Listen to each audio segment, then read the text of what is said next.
we are going to be continuing our blocking plus today. So we actually did quite a bit at the beginning of the shot last stream and the stream before. We were blocking out the first section of the shot. So what I will do is I will play that through. I actually put a side-by-side earlier today for the promotion, so you could actually see where we started and where we've got to in the last couple of streams. And considering that only took maybe 3 or 4 hours-ish, I think that was pretty good progress.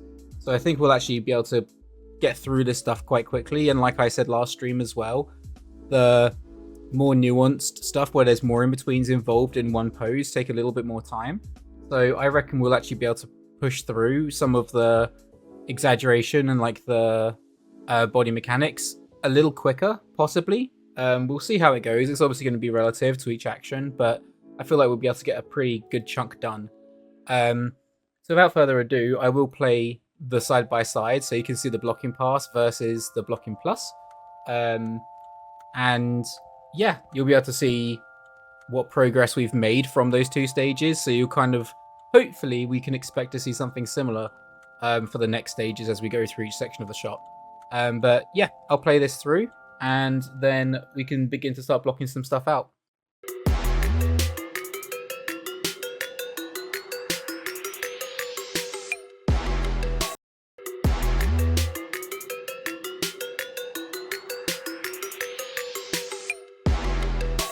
So you can see the main broad beats are there, right? Where she's going down, she gets up, and then she jumps away. But of course, at this stage, this is before we reblocked the shot, and I was thinking, well, there's clearly something more interesting could be happening here, right?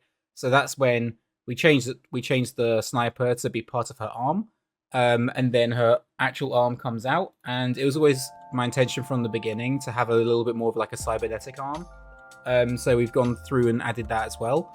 I still need to fix the jacket. As you can see, even in the blocking pass, the jacket was broken. But that's just a pose that's been like sat on there the entire time. So that's very easy to fix. I just have been kind of ignoring it up to this point. The same with her face. So I actually do intend to add a mask to her face. There's actually a very specific mask that I want to reference from Ghost in the Shell, which is kind of almost like this. It looks like a visor, and then we can either add wires to the underneath that might connect into the back of her head. That could be cool, or it could be like a sheet. But then if we go down the cloth route, then I do worry that it's going to be hard to emulate and like polish that stuff up. So I might go down the wires route. So they kind of like drop. We have the visor, then there's like some wires that drop down and will sew into the back of her neck or something. Or maybe they can just come into this, like the front of her neck, because she is an android. That is the idea, right? She's a cyborg, if you will. So she's part human, part robot. So that's the idea that I want to go with. And yeah, we'll see what progress we make today. Already got a couple of things in here. What do you think about jumping into body mechanics after doing a ball exercise? Bouncing and moving around in one place. Is it possible to learn and reach a good and decent level, but would that take longer? That's a really good question. Yeah, it's a good question. I think there are some fundamentals beyond when we say ball exercises. If we're just talking about, first of all, the bouncing ball, presumably, but then also, if you haven't already, I would suggest doing one where you emulate the idea of weight. So one where you have like a float, like a ball that's maybe treat it more like a bowling ball versus a ping pong ball versus like a volleyball. So you get an idea of timing and spacing through that way. And then I would try doing one like Animation Addict says with the pendulum swing, because that's going to define your overlap and follow through, which is a really important one. So you definitely need to address that if you haven't already. And then I think from there, it'd be good to start posing a rig to kind of get an idea of strong poses and what makes a strong pose, and kind of just practice putting it, making it work in all 3 dimensions, not just to camera, and then kind of like, push the appeal to camera after that. And then from there, I would say that's when you probably is best to move to body mechanics. And by that, I would do simple things. So it could be someone sitting to standing up. It could be a weight shift. So moving from one step and then like stepping over something. and then maybe that's when you can move on to walks and potentially a run or something like that, or like you say, a jump.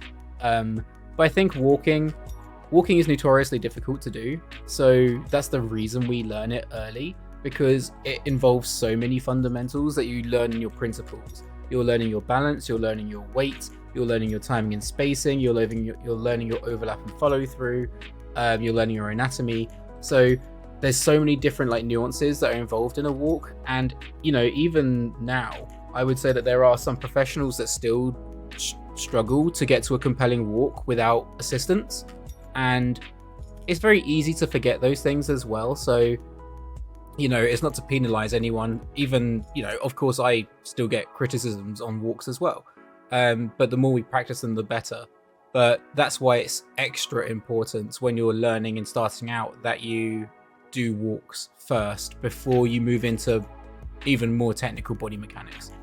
But yeah, absolutely, I would say make sure that you tackle all the core principles in their essence, like with pendulum swings and that kind of thing, before you move on to full body rigs, because otherwise you're going to get overwhelmed. And yeah, you're not like those core fundamentals, if they're not there, then it's just not going to work. But ball exercises are always great. There's so much to learn from ball exercises that are underestimated. I feel like it's one of those things where it's like everyone tells you that you have to start with a bouncing ball, which is good and you absolutely should, but then a lot of people think, oh, I've done the ball exercise, now I can move on to those things and never come back. But actually I think it's really important that even through your career you continue to revisit bouncing ball exercises. And I've kind of done that passively through teaching, because obviously I teach bouncing ball to people, so I've had to then do the bouncing ball exercise myself, and every time I do it I learn something new. So I would encourage you to, even at this stage, as you're doing bouncing ball, don't underestimate that, the benefit of doing more of them. But of course you do want to move on at some point to learn new stuff, so there's a balance there, but I would say don't jump the gun. Continue to practice. But maybe it's obviously I don't know your situation, so maybe you have already done quite a few ball exercises at this point and you are looking to move on. If you haven't done pendulum swing, that would be the next step, I would say. And then from there, if you haven't done weight with balls, definitely do weight with balls, and then I would say you can start moving on to full body characters. You skipped the pendulum because it was too hard to understand for me. All my animation looked pose to pose. Now I've mastered that pendulum and my animation looks much better. Yeah, absolutely. It is a daunting task, and there is some theory to it. There is method to how you can think about how to tackle a pendulum swing, but it's really important that there's a lot of inner workings there, but then there are even more inner workings on a full character, right? So having an understanding of how at least overlap and follow through works and the fundamental theory behind it, and at least being able to, even if you don't perfect it, even the idea that you can still convey it to some degree is going to help you. So I think it's definitely not something to overlook, and I am actually very glad that you've mentioned that you revisited it, because when you said I skipped it, I was like, oh, a little bit of a red flag, but then you said I've come back, so I'm like, good. That's great. Yeah, cool. Enough of me rambling. Hopefully that helps you with a little bit of advice there. But we can start moving into blocking out our next section of our shot. So we already kind of initiated it last stream, where we begin to jump down and go through this little hang time here, which actually I was quite happy with the timing and feeling of this. The only thing that I was looking back on it, these small things, is like the tangents with the silhouettes on the environment. We can move this stuff around, but the environment I mean, but sometimes it's easier just to get that little silhouette away from the objects, just so it reads clearer. And then we're going to do the next section. So as we're coming through here, we have this drop here. She lands and comes through into this landing here. So this is kind of a whole section here. I think maybe we can block up to here today. We'll see what we can do. there is definitely some intricate inner workings there, especially this little flip through this part in here. I tried to get my rotations working as much as I could in blocking, but I knew that this was going to be a challenging part of the shot. So yeah, we'll see what we can do. But there's definitely going to be a lot of like 2D panning around because she moves around the camera so much. So yeah, that's going to be also a challenge too. So she's coming out and then she's kicking her leg out here. Now, I have a feeling there's going to be, based on the spacing we had, I do get the impression that we may end up changing the timing of this slightly, because I think she's going to fall down faster than what I've blocked out. Because when I look here, if I were to just go a few frames back, if we look at her trajectory, right, so we want to always keep our inertia and our momentum moving forward. We have a little bit of a hang time in here, but it is kind of the camera in a nice way, so even though we're moving forward, it doesn't feel like we are too much because the camera moves with us. But as we begin to come down here, part of my concern, if I put a motion trail on, let's save this before I break something. My concern is that if I put a motion trail on now, I can look at her trajectory, and then as I drop here, I can see the spacing and how that's actually working. I can already see as well, in some of her arcs here, we can begin to move this a little further forward. So as this begins to drop, just fixing some of her spacing.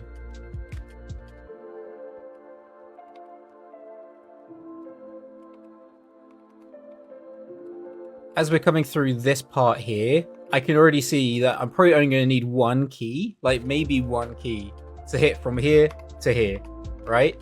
But right now we have 1, 2, 3, 4, 5, 6, 7, 8, 9. So this is where our rhythm is going to change, and that's the challenge in this shot, because I block to the beats of what I hear, not to how the rhythm actually works in the shot. So that's going to be a challenge for sure, which means I'm going to probably have to tweak where some of these actions happen. Yeah, we'll see what I can come up with. How do you do your overlap by offsetting keys or posing? Posing. So I don't like to change where my keys are, because when I offset my keys, it's hard to know on any given frame where there is a key and where there's not. So whenever I set a key, the entire rig is keyed. Like at any point, this entire rig you'll see here, anytime you see a red line in my timeline, the whole rig is keyed, which means any decision I make there is conscious, and it's my decision. It's not the computer interpolating, because then that's when you start to lose control.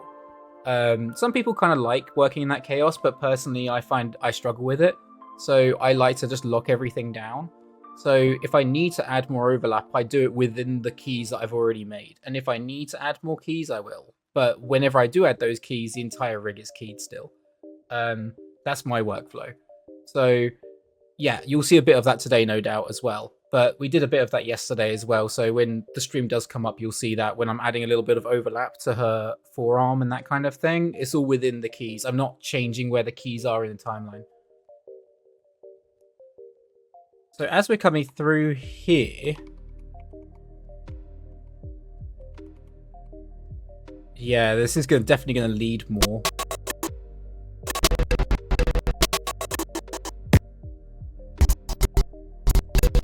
I have a feeling that this key here, this landing key, is actually where we're going to hear that boof in the beat. So this key here, in other words, probably going to be earlier. Yeah, so that's too early. Oops, it would have helped if I actually moved the entire rig and not just the root, wouldn't it?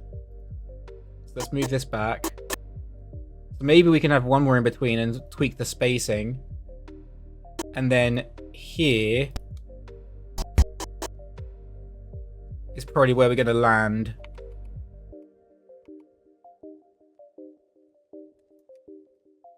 On this key here. there's going to be 2 in-betweens, in other words, and then I can tweak my spacing if necessary.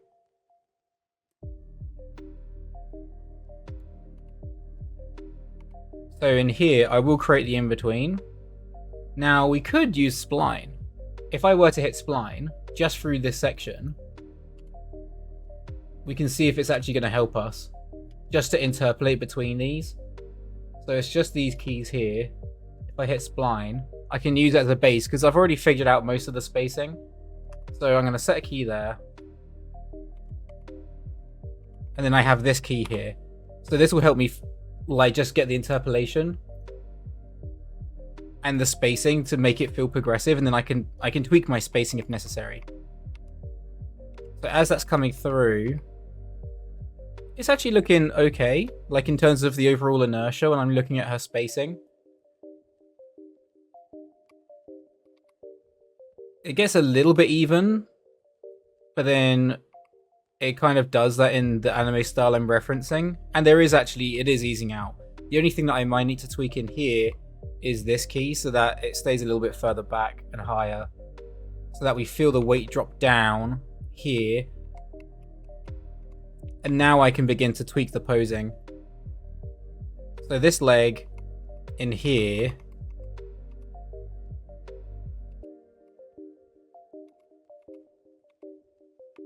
is coming around.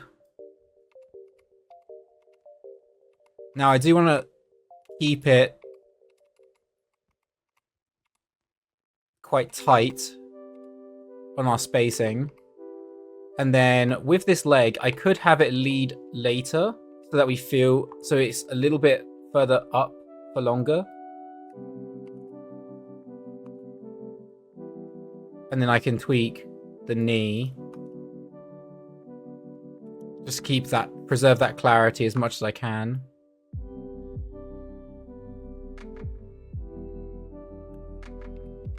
So then we get that distinct stretch there. Now I've also got to track her arm. It's actually working pretty well as this comes around here.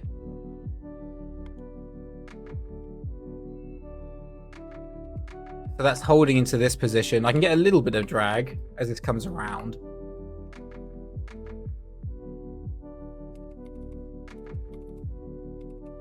Now this arm, I might actually have this ease out more, less, so we're favoring the previous pose a little bit more.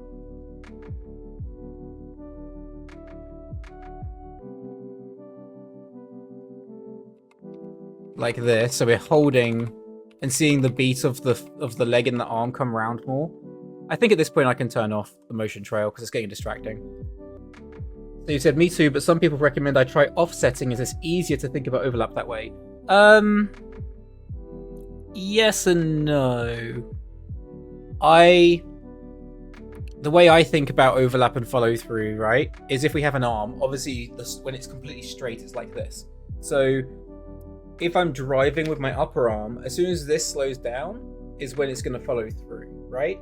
And then as this drops, it's going to continue to follow through and drag behind. And then as soon as the leading thing begins to slow down, then you begin to ease out and pass through on the secondary joint. So it's literally like a pendulum swing. Offsetting can be useful. It gets you the results, but it's harder to, for me, it's harder to manage. And I feel like you're allowing the computer to kind of figure it out for you. And one thing that we should always do, and this is one thing that I always stress when I teach as well, is the idea of intention. And what I mean by that is every frame, that spacing should feel conscious and so that you've made a decision. And if you are to just offset your key, you don't necessarily know how it's blending between those frames. And yes, you can go in and tie it down and polish it later. That's not necessarily the issue. And you can use that workflow. It's more just making sure that you're always making conscious decisions and not just saying, oh, I'll offset it because I want some overlap. Like, you need to decide how much it's overlapping and what kind of spacing you're trying to create. So intention really matters. So as we're coming down here, I definitely want to get a lead on her leg. And then we can already have it maybe lead with the foot a bit more and then land in. Now with this other leg, it comes through. We definitely want to keep it higher, but then again we can point the toe down.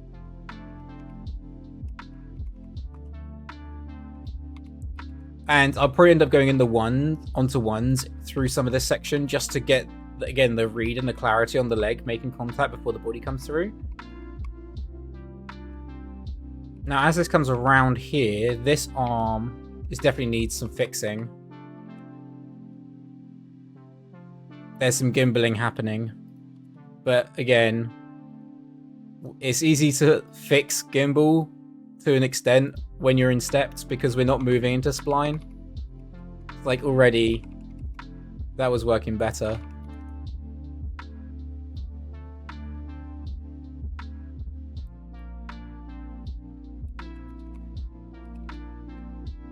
And then this arm, oops, wrong one.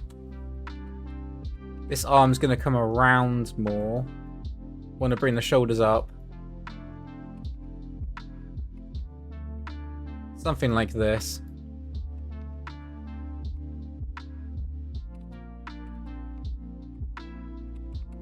So it comes around, kicks out.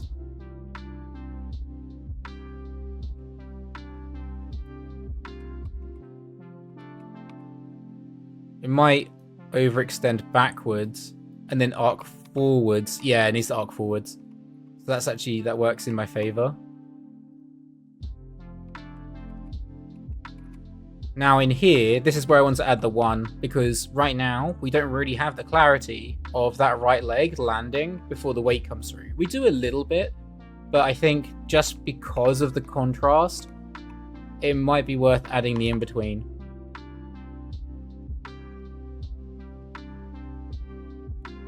Frame 300 already. Oh yeah, boy. We're getting there.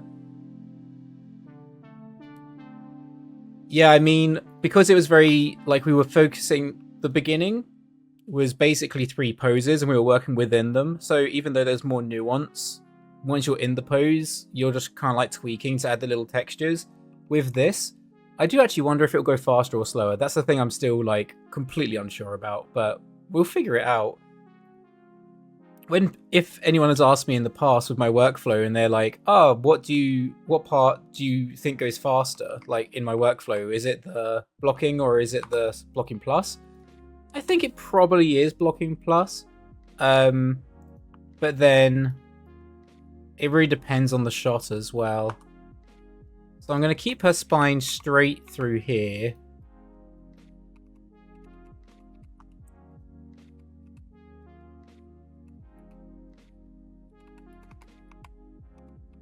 And then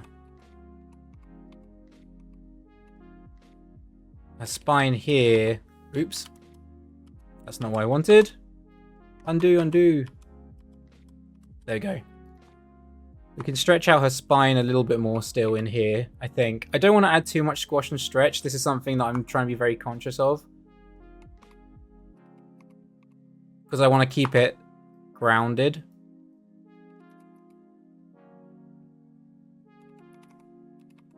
So this is coming around, then we're bringing the arm through.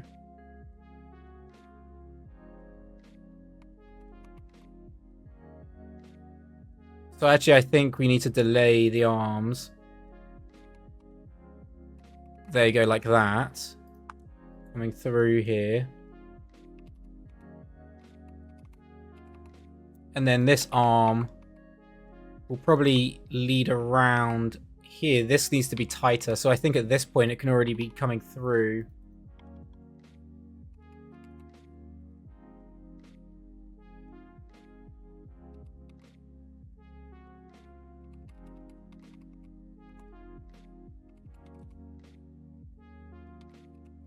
And then her spine here could already begin to take some of that weight.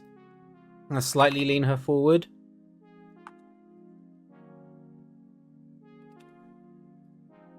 And then in here we have this pose. This is the final pose that we end up in, which I think works nicely. But I do think it needs to be tighter. So My concern is, as we start to tighten up our spacing and make it super punchy, how do we keep it interesting? We don't just want to hold the pose because then it feels very choreographed. So we kind of want to add those textures in there to kind of keep it interesting. So that's stuff that we can layer in once we kind of get the main beats working. But I would like to, you know, begin to add a little bit, even if it's just settles, like overshoots and settles, that can help. But I think we can be a little bit more specific and maybe a little bit more interesting as we begin to progress through. So yeah, we'll see what we come up with. So in here, this definitely needs to happen earlier. Now, do I go on the 2 here so he ease into the overshoot as we drop down?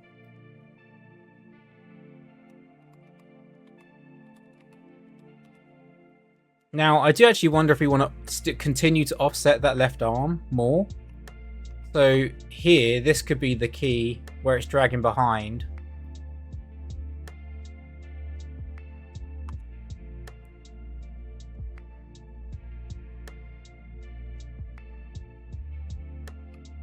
So again, this is going further back. So we're holding in here. Then it's coming through. Again, this is where I'm finding the overlap and how that passes through. So coming around with this arm. So this right arm already needs to be hitting.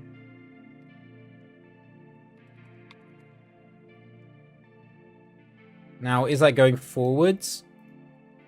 In which case I might be able to add a bit of twist to the chest. This is the only issue with doing it all in FK and there's no world space, because as I was blocking it out and I'm moving all these components apart around, I don't want to move it too much because within world space, because then I have to move it all independently. But now I have the opposite issue where it's better if it does move independently, but it's too much work to start switching things up. So I'm just gonna have to work within the confines I've established. If I really had the time, well, I do at the time, but if I was going to be very thorough about it, I could switch things when I need to, just to get the nuances. But I think I can counter it. It's not the end of the world.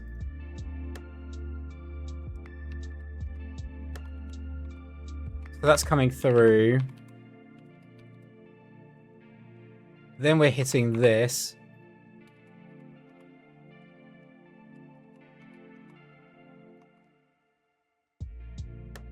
And then as we come back up, now we're beginning to ease in. I'm going to slightly keep the root back to allow it to keep the balance as the chest follows through. And I don't like the little bit of clarity on that screen left leg, just so we hide that little bit of black in there on the third leg. And I can keep this arm coming around a bit more. I am aware that we're like slightly repeating the previous action because we kind of do that earlier in here with her arm. This needs to ease in earlier.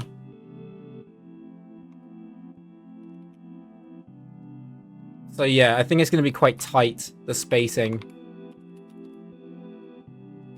So hopefully that should help a little bit too.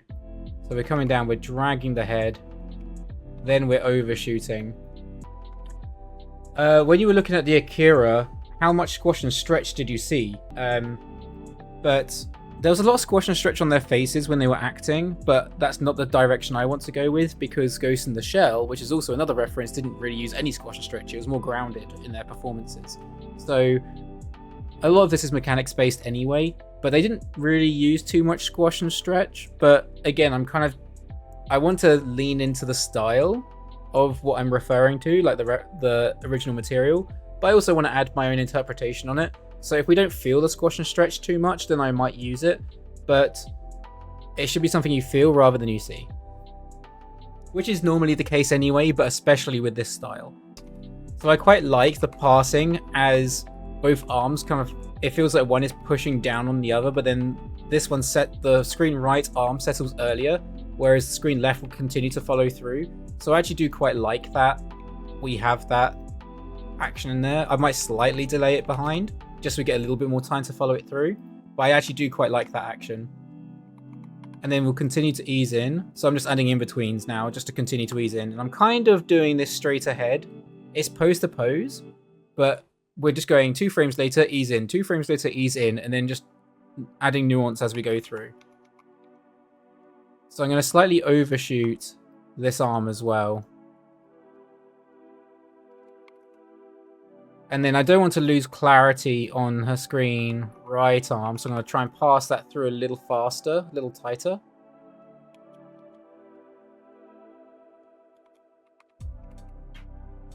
And then I would like to get a little bit of overshoot on her chest.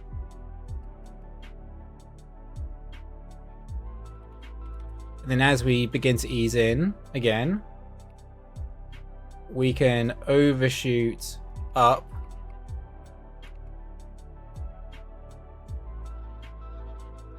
So we're continuing to overshoot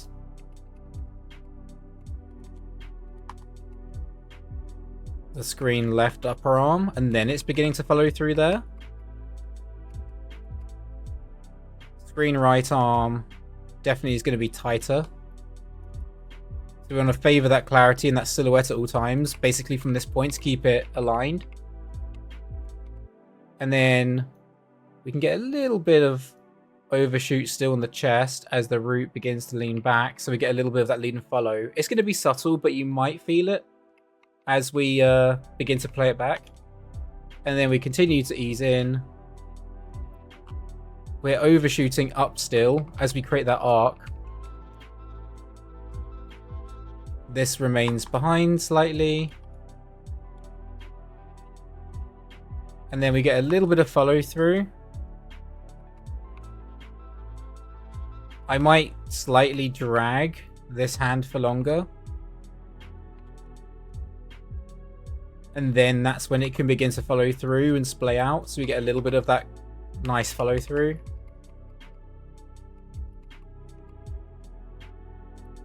The chest at this point will be easing out. Continuing to drag the head down.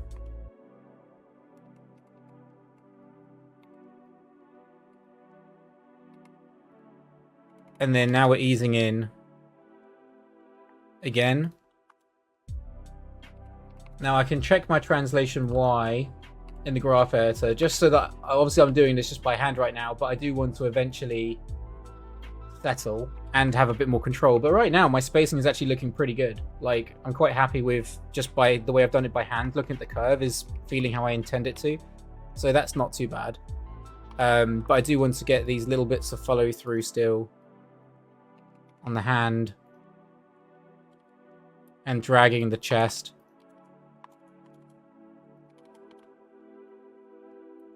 And then again, we're easing in.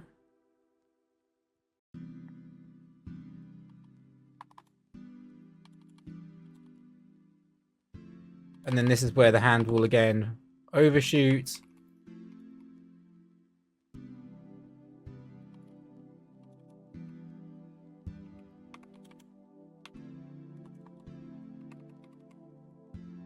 And now this is all beginning to ease in, basically.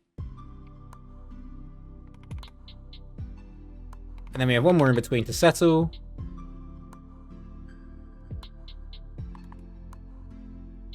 Again, just adding those little bits of follow through and overshoot.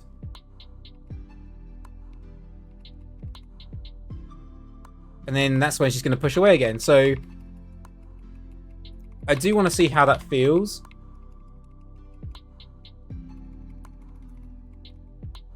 I think it's looking pretty good.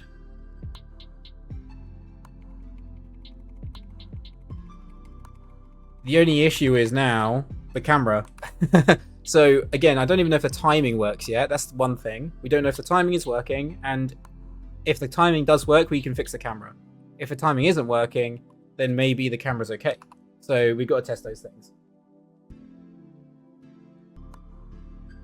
What's the picker I'm using? So I created this picker. It's from Dreamwall. I didn't create the tool. I created the picker itself, though. So this is the picker tool is called Dreamwall Picker, which is heavily inspired by Anim School's picker, but then it has a whole separate menu in here for creating stuff, which is really cool. And it's just a bit more functional. There's more things you can, like the menu in here and all the functionality you can add to it is actually really good. It's very customizable. But this picker I've just created myself, and this layout is actually one that I copied from an old colleague called Daniel Peche, who I worked with at Moon Studios. He still works there. Is one there. I think he's now their like cinematic lead. But he was at Disney for many, many years, and before that, he was at what are they called? They're in Madrid. He was on Planet 51. If that's is it Ilion? Yeah, he used to work at Ilion. That's where he started, I think. But anyway, yeah, he used the picker, which is thank you. It was Ilion, yeah. So his picker system is very heavily inspired by Disney's, so he says. It's not exactly one-to-one, but the layout and the structure of it's inspired by. And I've obviously made my modifications to how he laid it out, but the general template is quite similar to this. So yeah, that's where it comes from. But I've created this picker I've created myself. And I pretty much use this template for all my pickers now, and then I just customize wherever necessary. So let's have a playback. Do you see what I mean? It feels like it holds there for too long.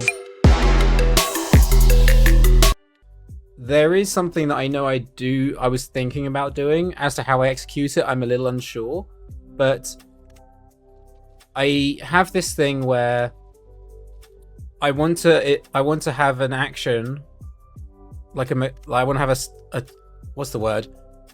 I want to have this arts direction whereby her shoes have the same concept as the Akira bikes, where you have like the strand of light that's like bleeding away as the bikes drive away, so you get that nice light strip that can like kind of stays behind. I want to have that same idea, but with her shoes. So as she's running around, you're going to see these strips of light that are kind of like spiraling around from where she left off. Now, I was thinking, instead of just them appearing, maybe she does an action which like triggers them on.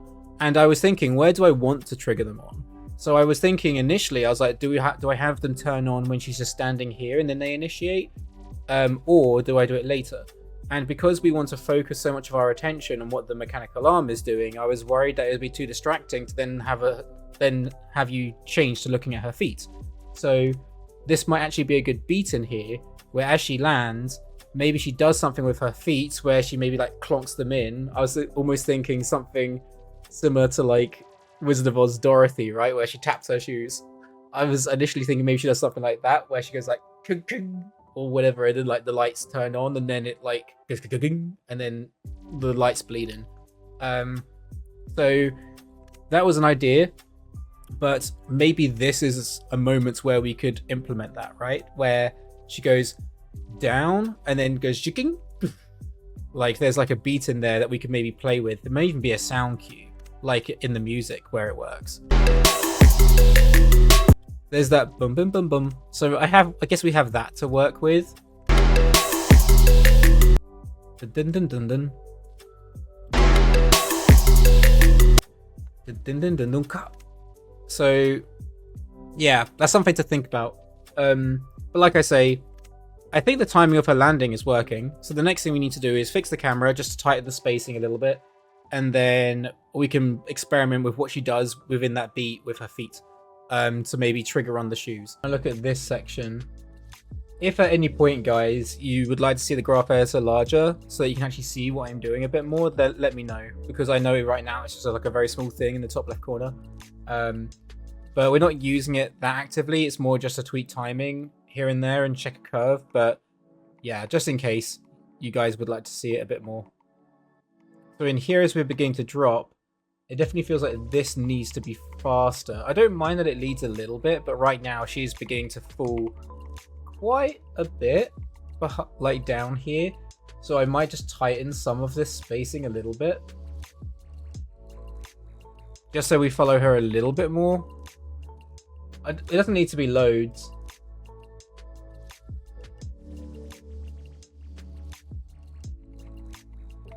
Because I don't mind if we lose her a little bit, but right now it feels like we're losing her quite a lot.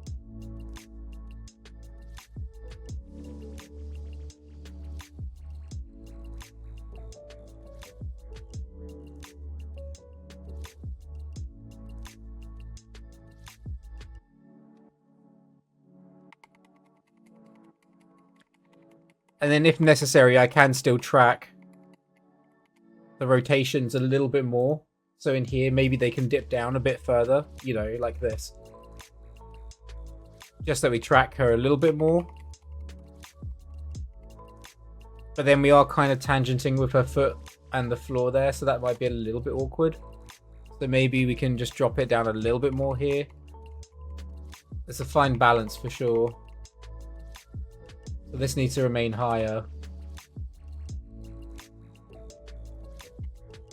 Then we're dropping down, and then it's catching. Yeah, I think that works. But then by here, now feels like we should be aiming a little higher. To try and preserve that screen space. And then to be honest, even at this section here, as she's doing the flip, I did feel like we were losing her. So I'm actually going to insert a key here because we don't have one at all. And then I'm just going to have this rotate up a little tighter.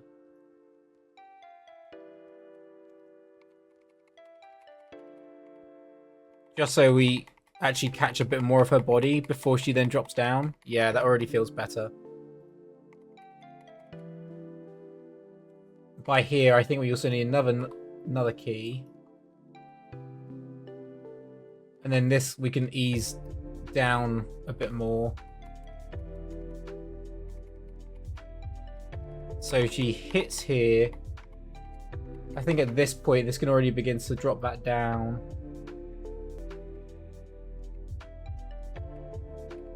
So she's coming through, she drops down, we catch in. Now this is where we can probably do something with her shoes. So she drops in. Now, there is this nice beat in here where we're just following her... We're just following her, her body. Everything kind of holds. There's a very distinct beat in there. Maybe I could have it so that she actually starts out with her feet closer together. So she lands with her feet together, and then it goes... So like they slot out. And then like overshoot and clock in, and then she pushes away. So I'll try something like that to begin with. So through here, we can keep that final end pose. The end pose doesn't change. However, now looking at the spacing on that arm, we just need to fix the clarity to compensate for the angle, to keep that, to maintain the silhouette.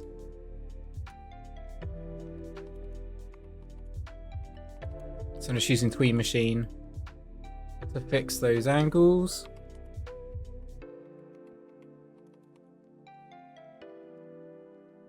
That needs to overshoot, I think.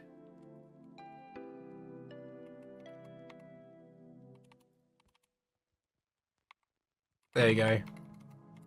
So we just need to change the landing pose initially. So as she lands here, her feet are going to be closer together.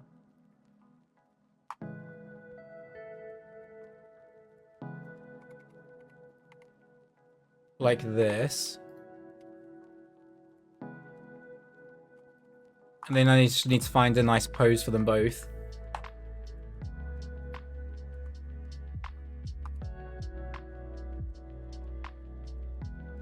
Try and keep it nice and graphic.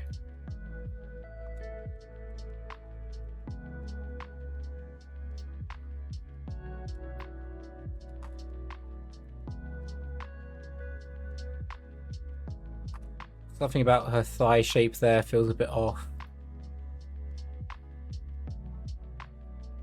Wonder if I can just curl that leg in a bit more to hide that negative space.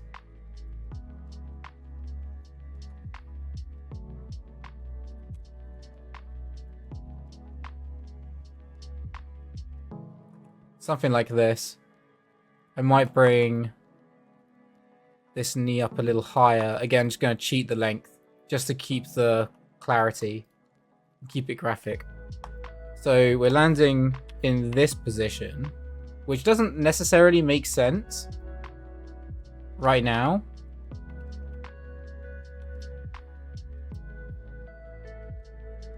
But then later, after she lands in, then we can do some interesting... I just want to see how it looks. Like, we don't know until we try, right? So she stays up, and then here, probably at this point here, it's going to clock in. So she comes up. At this point here, I do want to kind of keep these preserved. Maybe we can begin to reveal a little bit of negative space there.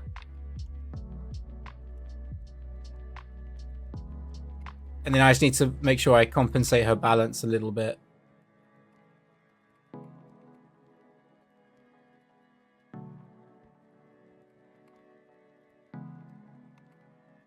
And then here, this is when we can begin to ease them out. So, do I have them hit at the same time, or is there a slight offset? So it goes gung gung. That could be cool, because then we get a little bit of nuance where we can shift her weight. So one goes out maybe like a frame or two before the other one. So, in other words, maybe her screen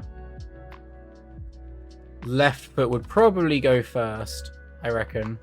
So this leg's gonna go out. Now, do I lead with her toe and then clock in the heels? That's probably the best way to do it.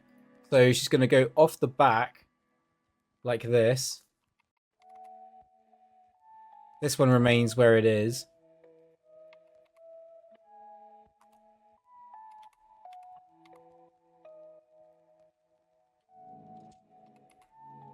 And then it's going to snap in, but it's going to overshoot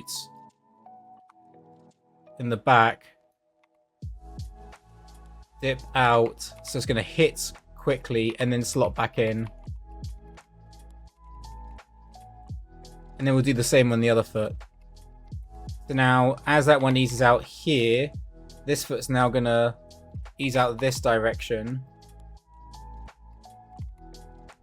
And then overshoot out as well.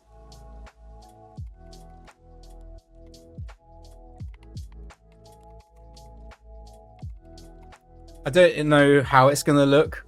It may need to be tighter in terms of like range of motion, but I'm just trying right now. So this one's going to go out to the right. Then here it needs to shift her weight to the left. It's going to ease out.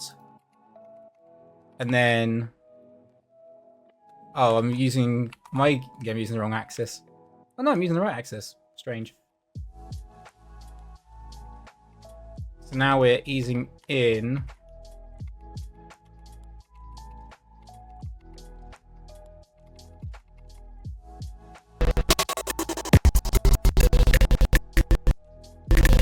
I think the idea works. It just might need to be faster.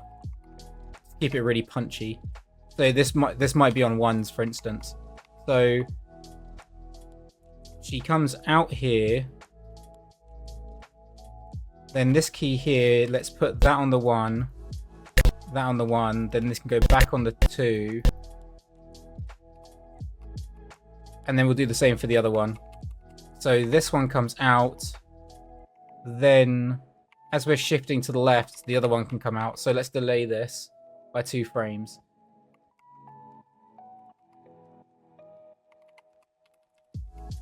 So this is going to go here. This one's going to go here.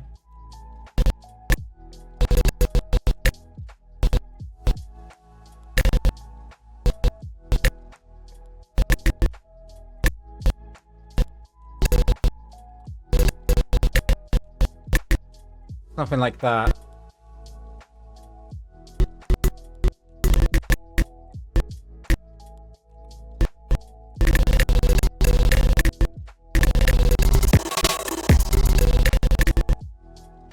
It kind of works for the music. Yeah, the dun dun dun dun. So I think I just need to delay that leg. The right leg. Again. So we delay it by another 2 frames. And it might actually hit the beat. Possibly.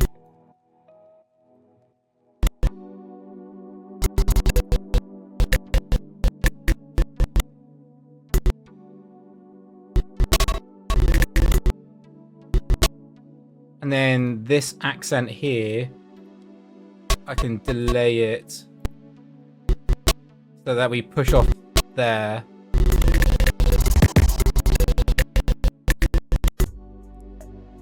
So we might be able to make that right leg slower. I'm just listening to the music and trying to get that rhythm working.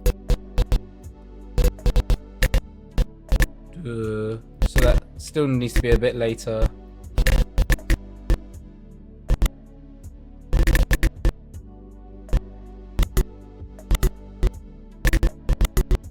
Yeah, that works better.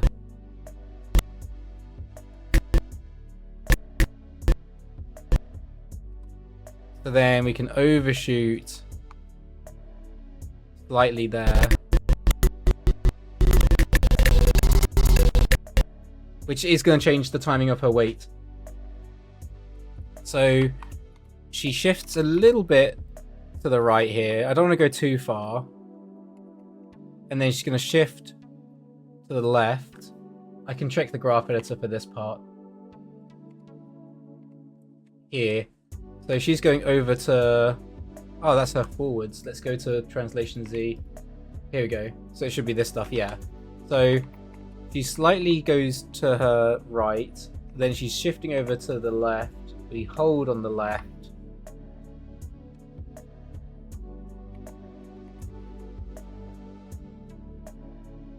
These need to be on 2s. There we go. So now she's shifting over to her left.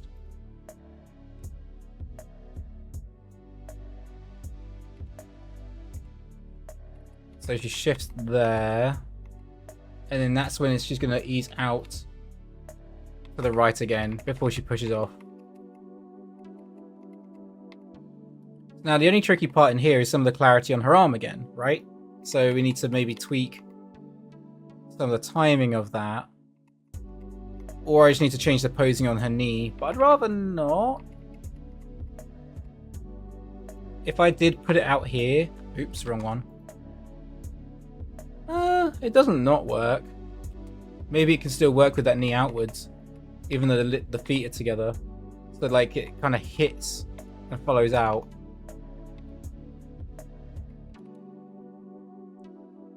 Maybe that can still work.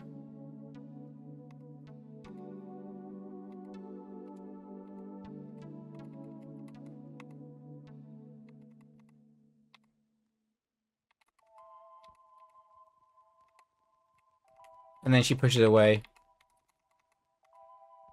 I need to check her arm here as well. Preserve that clarity.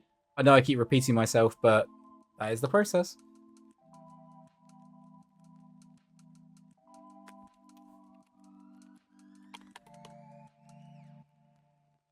Oops.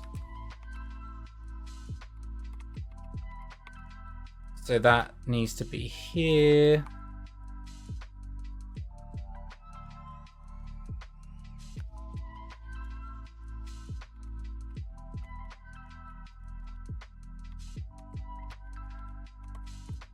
Just tracking that spacing.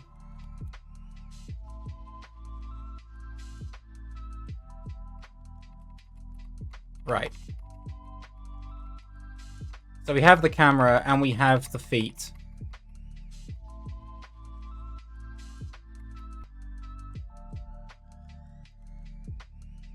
That's a great question. And yeah, thank you for your first time in the chat. Do I animate totally freestyle or do I use some references for blocking process? So some of it was, there were some sections that were reference heavy, some sections that were based on thumbnails and just sketches. And then when I'm animating the in-betweens, it's more freestyle. When we get more back at, there are certain sections that we may look at the reference again just to understand the mechanic, but the way we tackle it, like from the stylistic perspective, will probably still change.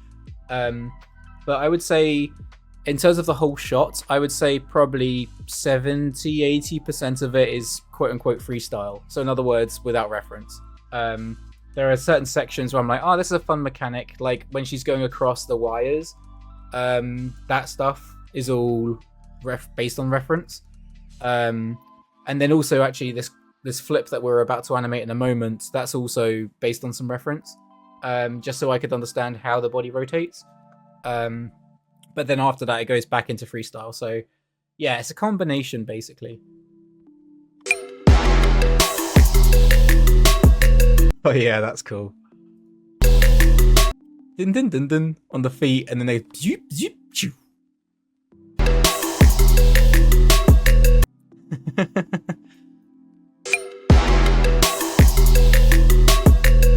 Yeah, that works actually quite well.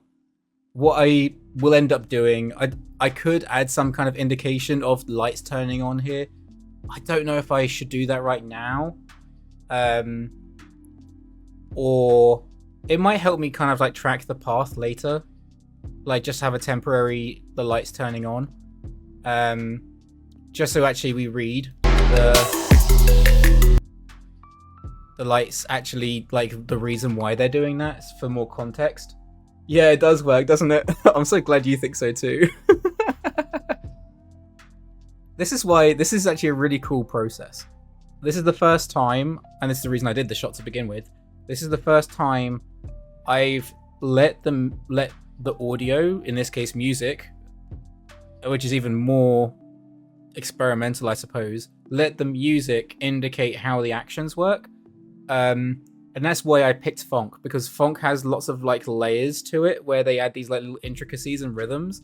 And it's not just this song, like a lot of the genre does this kind of thing. But this one was a little bit more intricate than maybe some. Like there is some funk, like some like bass lines that are quite simple. But this one obviously has the bim bim bum bum bum bim bim bim bum bum bim bim bum bum bum kind of thing going on, which I was like, oh, there's so much opportunity in there to play with. So that's why I picked this song. But yeah, it's really cool because I probably wouldn't have chosen to do that beat there with that timing had the song not done that.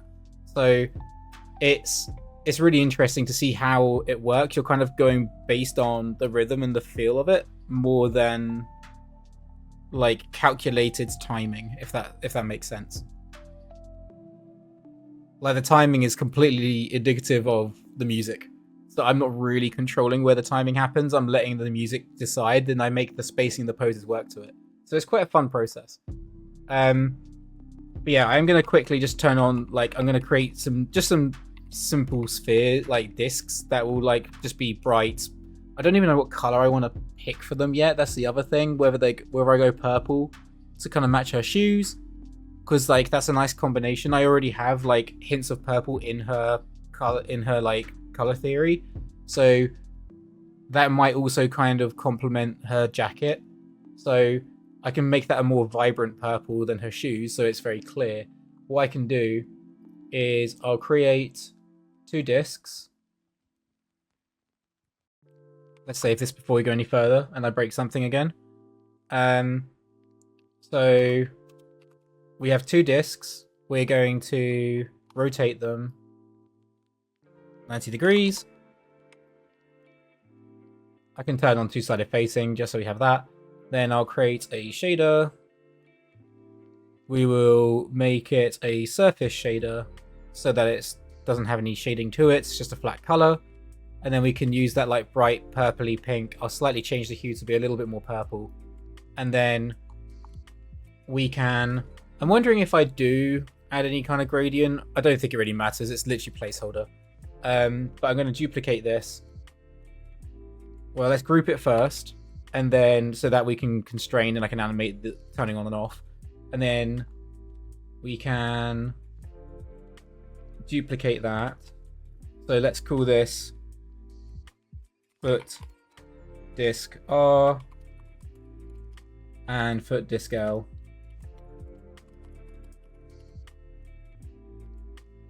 So then all I need to do now is put them into position. So I'm not going to use my snap tool. I really like using it, but Maya does not like me using it, so I'm just going to do it manually. So she is all the way up here right now.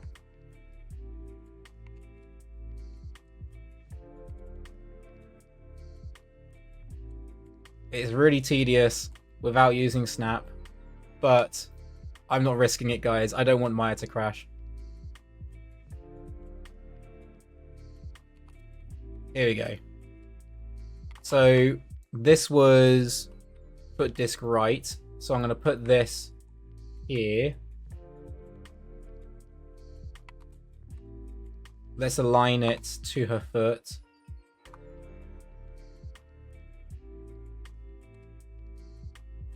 Don't worry about the scale right now. I can fix that. So I'm actually going to put it underneath, because then I can take the disc itself and put it either side. So we'll put one this side, and we can scale it down. So it's going to be in this position, and then we'll put another one on the other side. Here. So then I'm going to key those at this stage, just so we have them turned on. And then I'm going to constrain the foot. The thing that's tricky about this as well is what I constrain it to, because it depends what I switch. But if I go to one of these controls, the scaling for instance, it'll always stay attached to the ankle regardless of whether you're in FK and IK. So that's probably the best way to do this.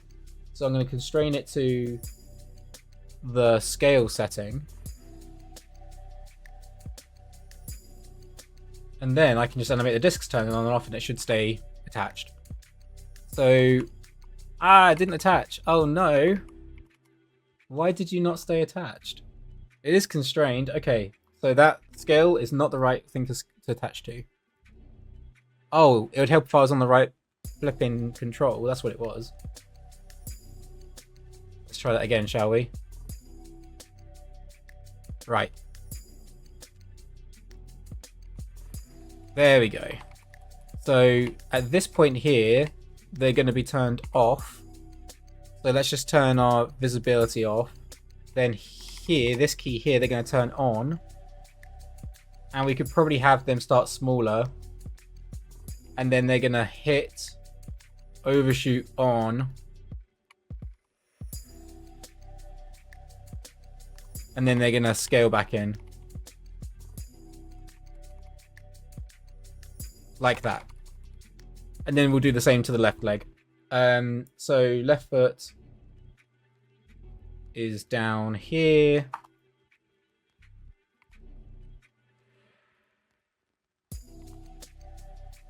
And then they'll just stay on for the rest of the shot, is the idea.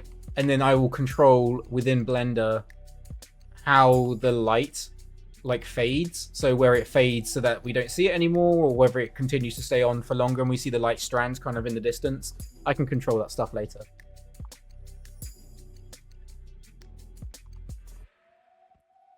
That looks roughly in position. So then I'm going to take her left foot, constrain the group, and then we can take this disc, move it into position.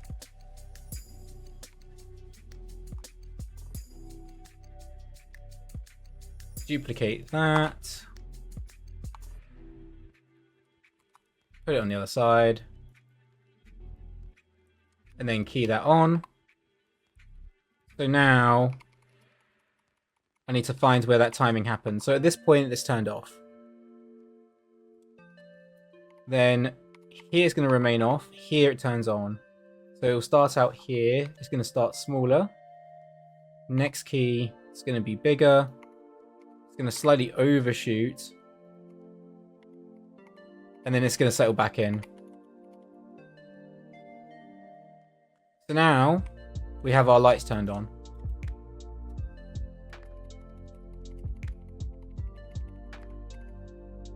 They look... I think I need to change the shader because they're not bright enough.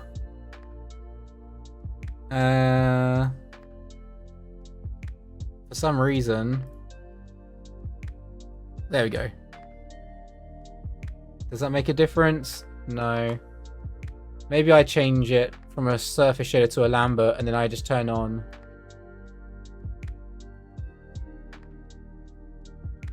this stuff.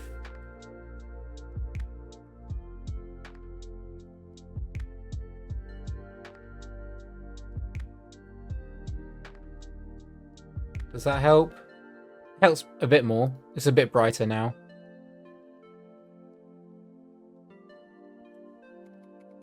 you can actually see them turn on. And then for the rest of the shot, they'll just be on. You'll see the lights where they kind of hit and where they're going to track. Her foot there, though. There's one frame where it looked like it was missing.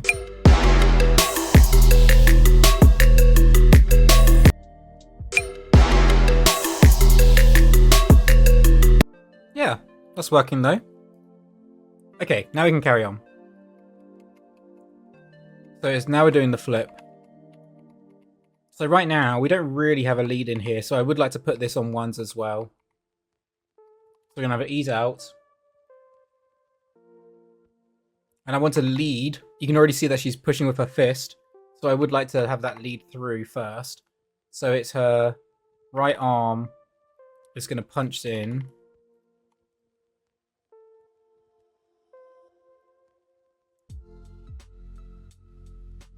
Oh, slightly lagged there. Does look like her arm is breaking slightly.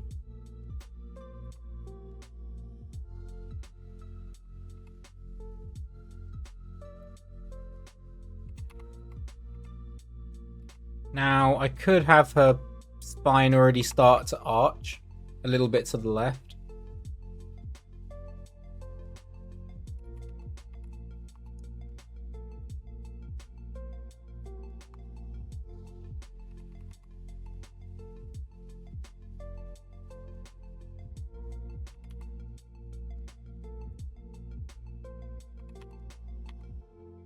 And then this arm here needs to tuck in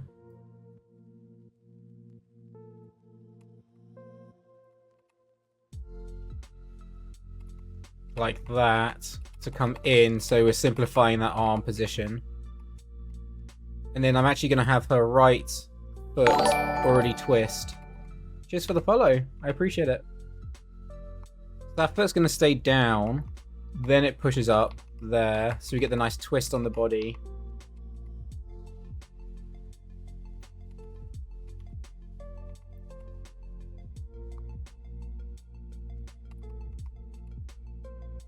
I do want to see if I can push that line of action in her spine though, just a little bit more. It just feels a bit box-like on her hips right now. It's kind of awkward.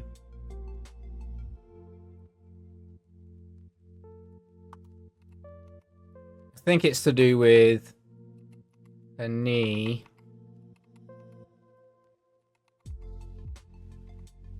I do think we may need to twist her foot more there.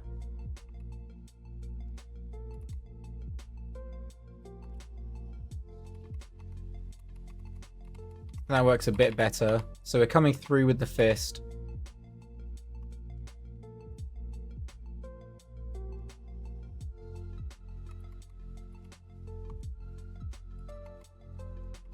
Coming around, and then we're going into this flip. Now, does it read without the in-between? I actually kind of think it does.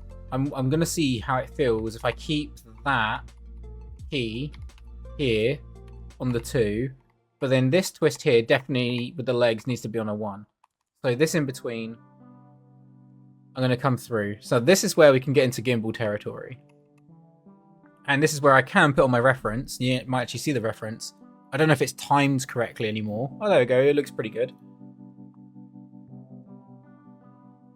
Let's select that. We can move it over this way for a second. So it's coming around. Twisting under. Yeah, I'm tracking his head so we can zoom in on it. So as he comes around, he's twisting. His head arcs around. I can track via his chest and his root mostly. So he's kind of spinning on a dime. But then here it unravels. That's the tricky part. So as we're coming through here, her body needs to remain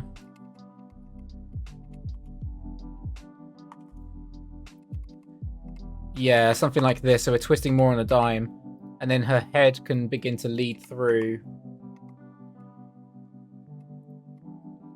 Just Just tracking what her arm is doing.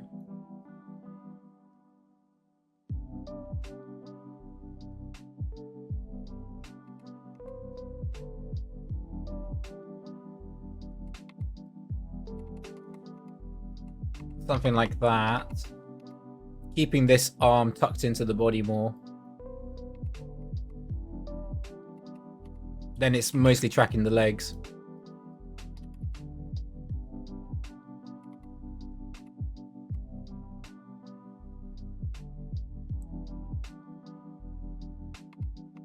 So yeah, I don't know if this is in FK or IK at this point. They're in FK. Okay.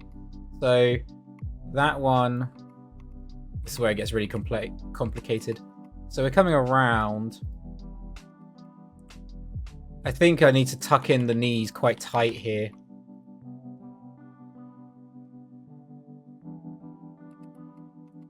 Just to favor this key. And then I can add smears. I can add like multiples and smears to cheat later. That'll be a pass that I'll do afterwards though. If I need any clarity, I can cheat that stuff. Like, it's not cheating it. I'll be adding some multiples and smears and speed lines to suggest the path. But that's working. Save that.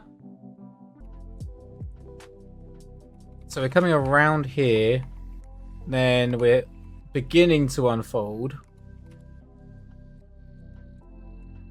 Just cleaning up some of the leg posing there a little bit more before we in between. Some of the arm stuff here and here as well, just cleaning up some of these silhouettes. So it looks like we're suspending through here. Yeah, we're kind of holding in the air.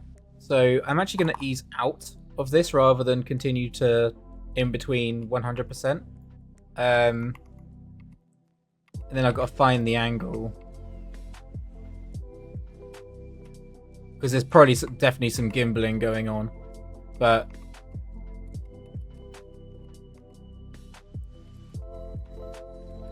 so we're favoring this position. And we're twisting around. So I want to continue the twist.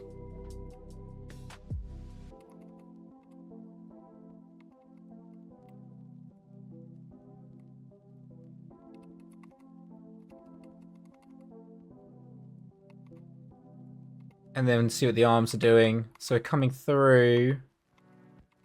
Yeah, that in between actually works quite well as it eases out. It's still quite tight, which I like. Maybe we can still tighten it a little bit more. And then this arm, for clarity, needs to kind of remain in the similar position.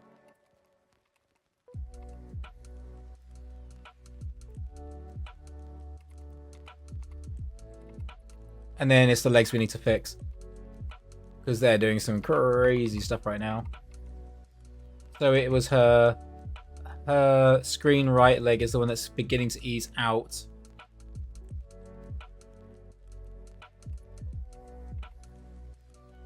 It might be worth, just holding this pose. Again, this is part of the style that I'm trying to incorporate, which is trying to preserve clarity when necessary, and then we're hitting out of it really punchy.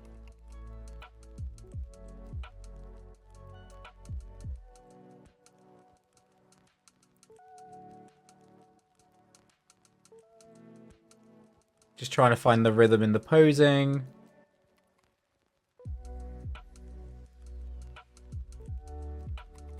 Yeah, something like this.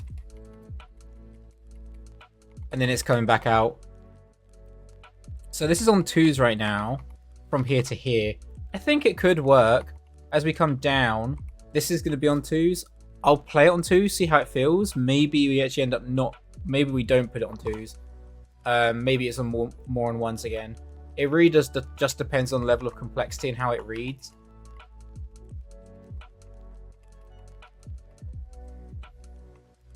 So this needs to be more to the left. We're coming through.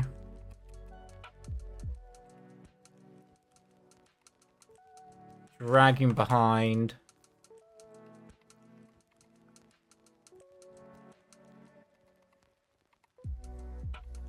And then the arms here, I'm going to favor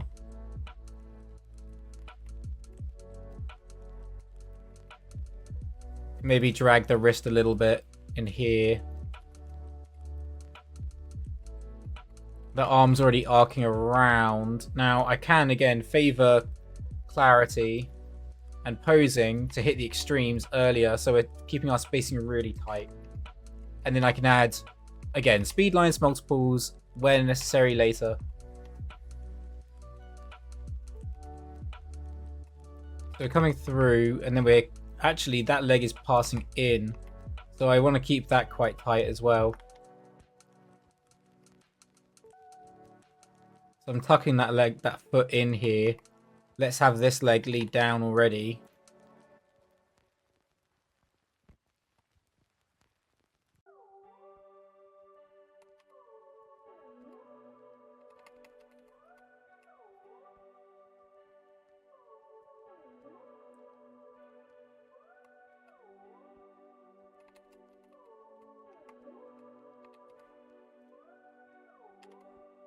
Just playing around with some of these angles.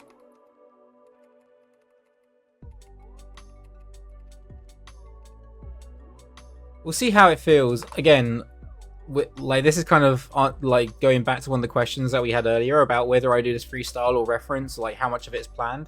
And this is very much intuition at this point. Like I'm just going purely off of instinct, and then if it doesn't work, I fix it. So it's a fun way to work, but for some people it might be quite stressful without going in with a plan. But then I feel like a lot of animators do this, where they just kind of go in and they play around with it until it sticks. So now, as we hit into this is going to be interesting.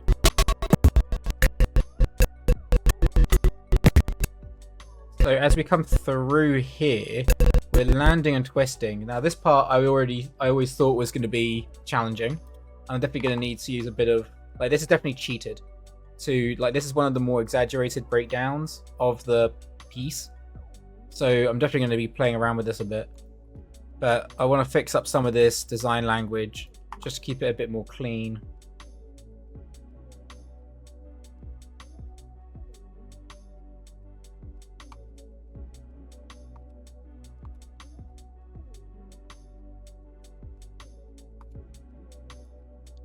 That looks better already.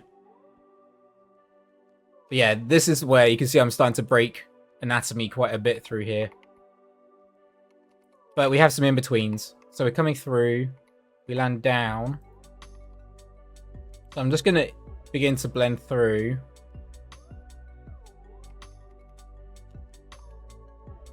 Ah, this is still an FK? Interesting, that's gross. Is the whole thing? Oh, it's an IK here. Okay. So in here, those legs are gonna. We definitely want her right leg to be an IK.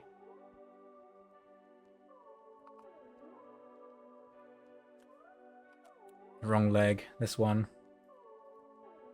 So that now is in position.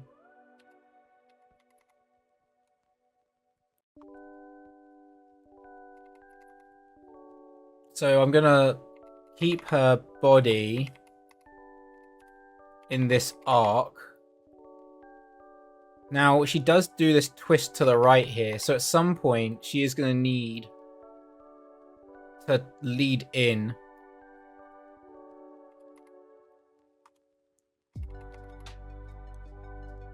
So she's dragging here.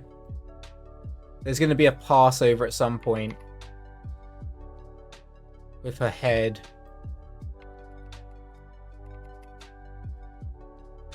We'll see how it feels.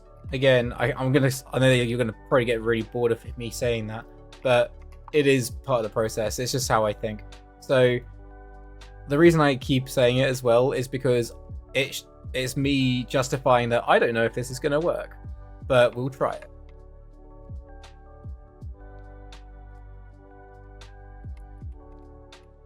So I'm gonna keep this foot tucked in as much as I can.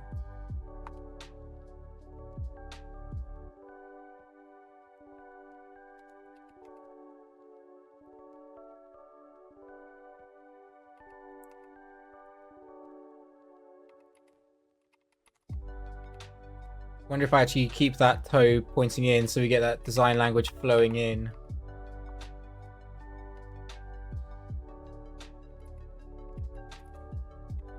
Because then she's going to eventually drag her arms behind.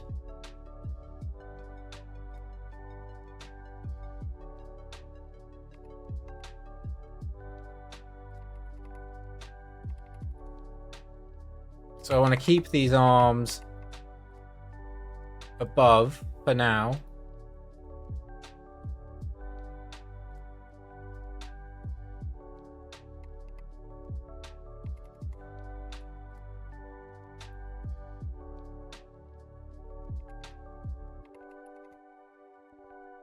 I can probably change that hand pose slightly.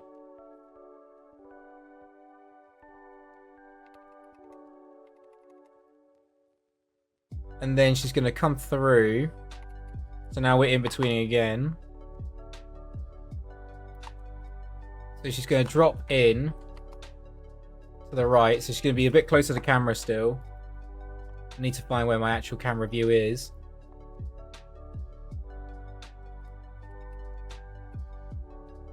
I'm going to keep her a bit closer to the camera here. I'm going to cheat her a little bit. And then she's going to get a little bit more distance.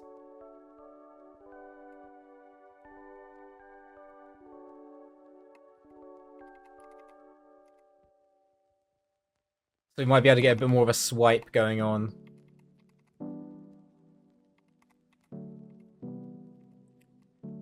So as we're coming through here, I definitely want to get more of a lead on her body.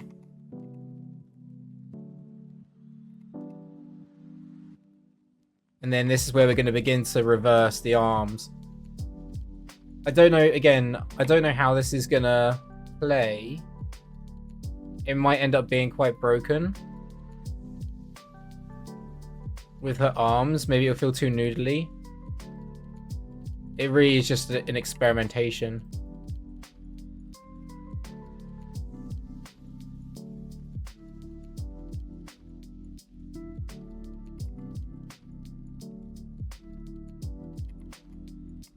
Yeah, I think this is already going to have to come back. It's going to be dropping down. And arcing through.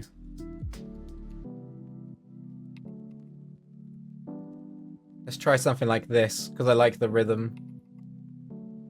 And then it's just going to switch up on itself.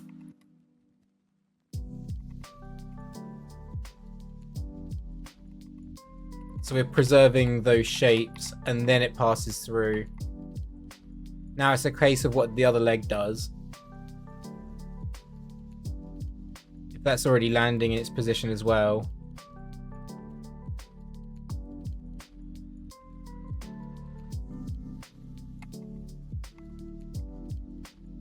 So it's going to stay a little bit suspended in the air.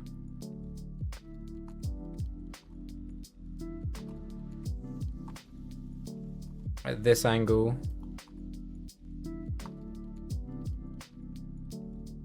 Something like this.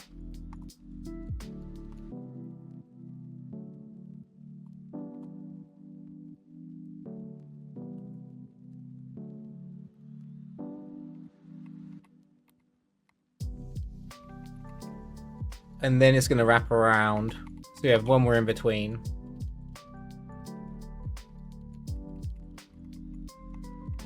I'm going to actually have it overshoot down and then come around.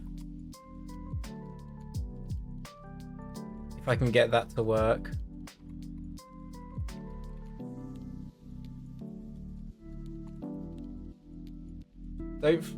Whenever it freezes, I think it's going to crash.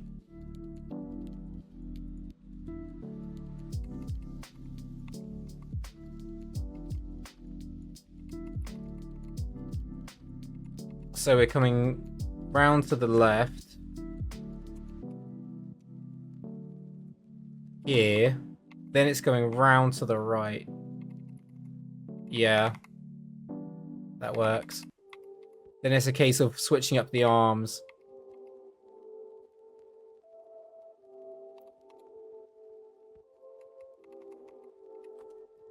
So that arm needs to go straight.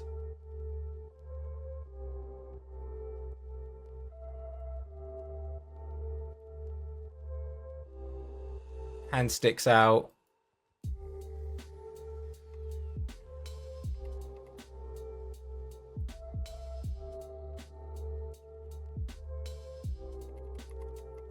And then passes through. So we're creating that arc now.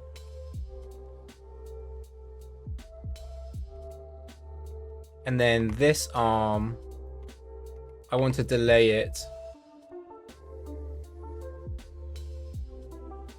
So again, people were asking about overlap and the timing and how I if I offset keys or if I do if I change the poses. So in my workflow, you can see here, I'm just changing the poses.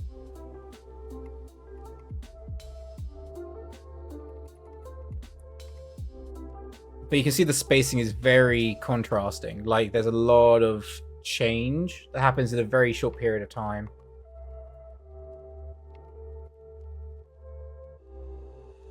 So we're going to go into the fist here.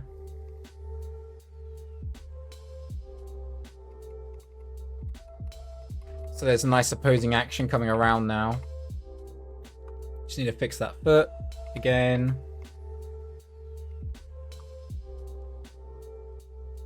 Trying to find the right angles to get that leg to work. Oops.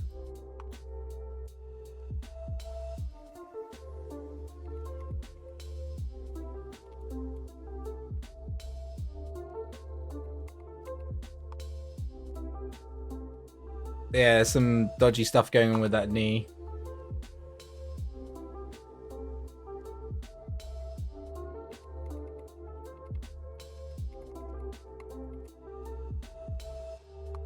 This is why sometimes FK is nice. I think that works though. And then we run off to the left. So it's going to be an in-between in here.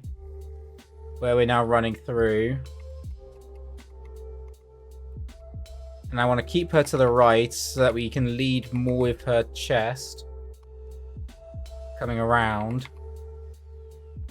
Which already creates a lot of the arcs for us, which is very good.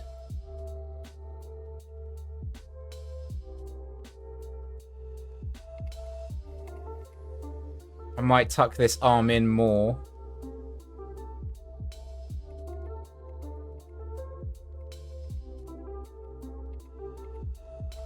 And then this foot needs to come around this way.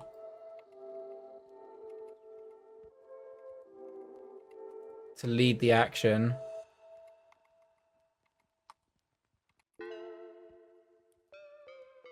This foot's probably going to foot roll a bit more just to get that knee off the ground. And then if I need to cheat it, which it looks like I probably will, I'll just cheat the space where I want it to be.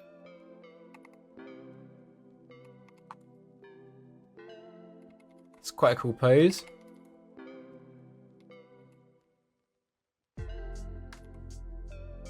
Looks like the head needs to be higher though.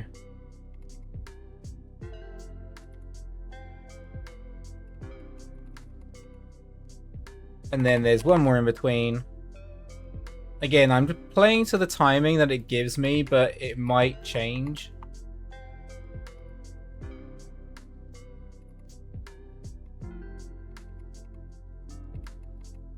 So we're coming around up here. Now it does look like as we're wrapping around, this arm is actually going to follow through.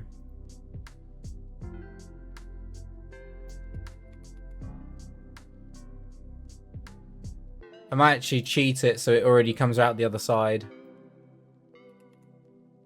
Like that, so we have a more direct line of that arm coming through. It does overtake the lead, that's the only issue.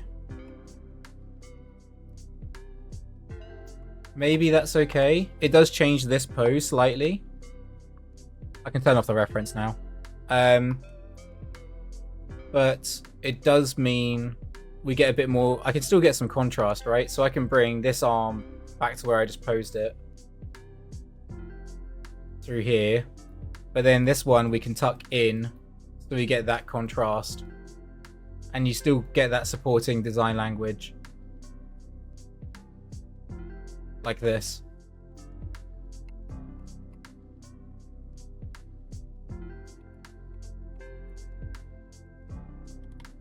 So that's tucking in.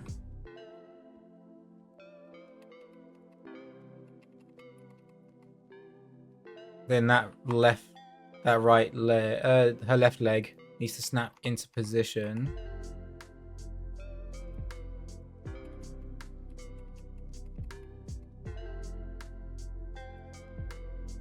And then that's when she comes off to the right and jumps up. Now, the camera you can see here is actually not really following her at this point, so there does need to be some form of a transition. Just to read that bit a bit more. So what I'll probably do is I'll unlock the camera for a second, go into our, what is presumably rotate Y, yeah, and that needs to ease in.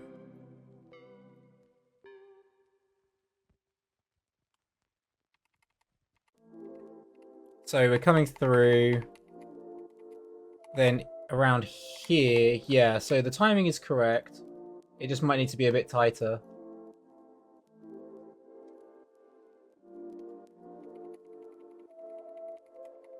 That already feels way better. So now we can go back into the in-betweens.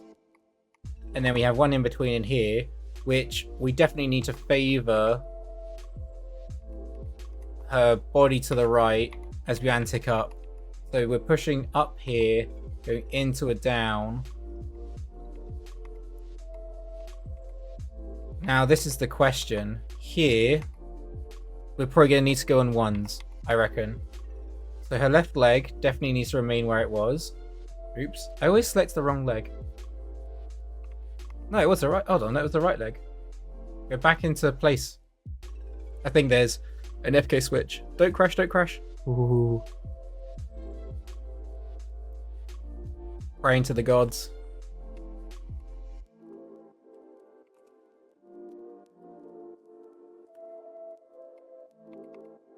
So we're going down to the right.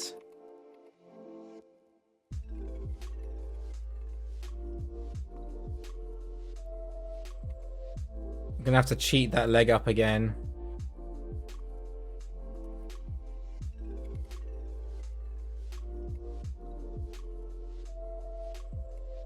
Now this is definitely going to be in its passing position.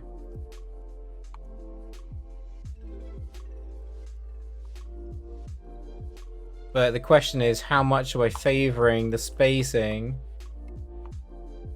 Yeah, at this point it's definitely going to have to be easing in to catch that contact. So this, yeah, this is 100% going to be on ones. We're just losing too much clarity. But this makes quite a cool shape with the arc like this.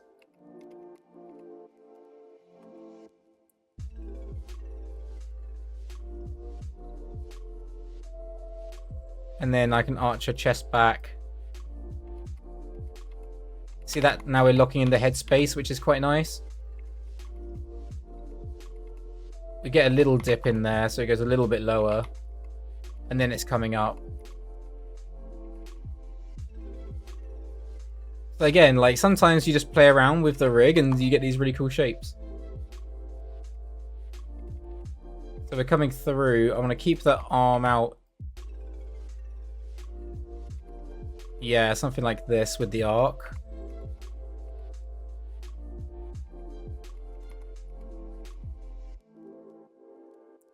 See if I can play with the rhythm of the pose a bit more.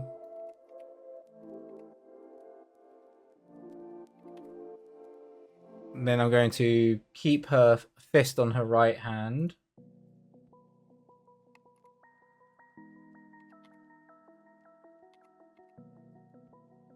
We can lead with the head a bit more.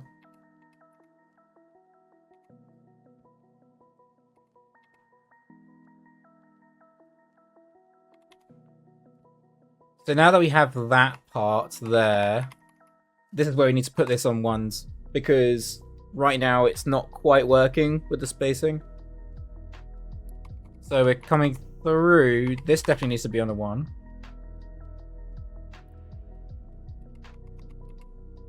Keep it lower for longer.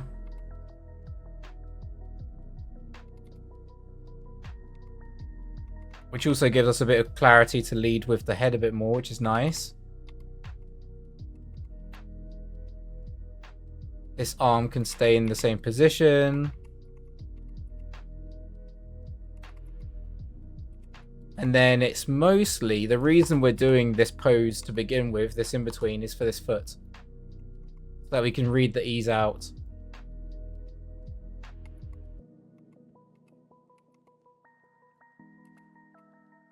Now, do I bring it further in?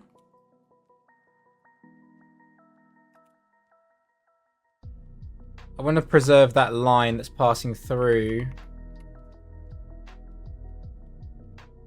That's the tricky part. Again, we can use multiples where necessary, so that's not a huge deal.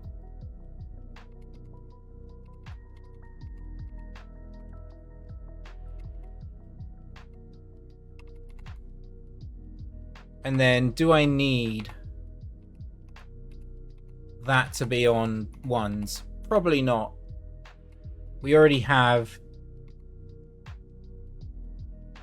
Then we have the push off here. Yeah, I think that's going to be fine.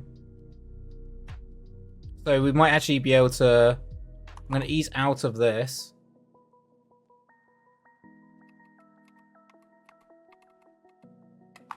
Keep this lower for longer. And then just clean up some of these shapes.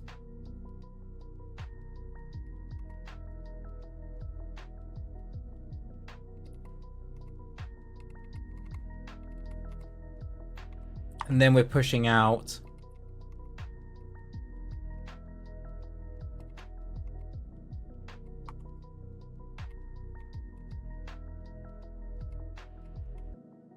And then we can, maybe you already can feel the contrast on that arm a bit more, so it holds for out for longer.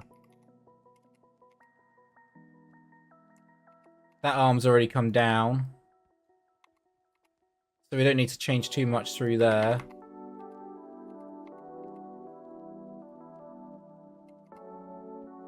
This knee, however, needs cleaning up.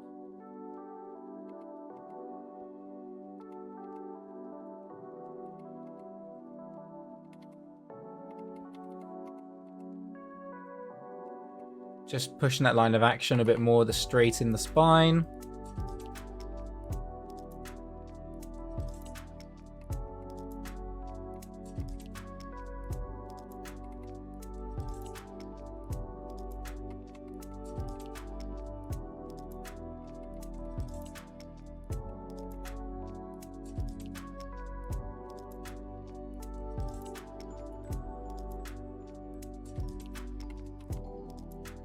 And then we need to ease in. So this, I think we can hold in here for a bit longer so that we get the accent here. So I'm going to ease out of this.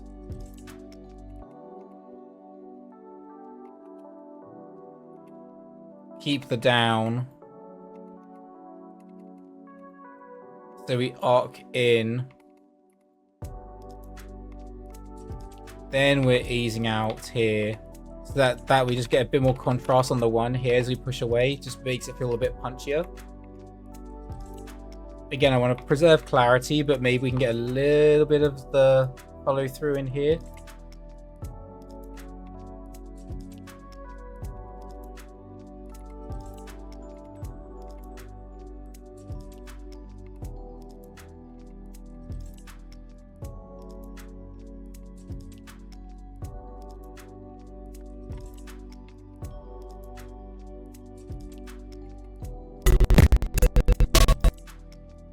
And then that's where we go into the suspended hang time. So this is going to be quite tight as well. So let me just save this.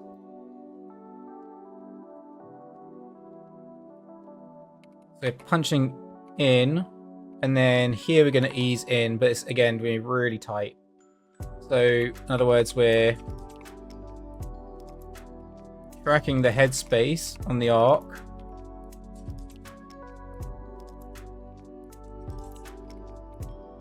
This leg already needs to be tucked in completely.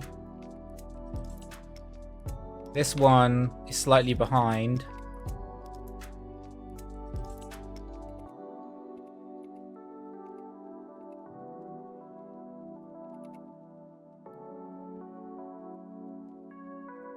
I'm gonna keep this nice and straight on the hand.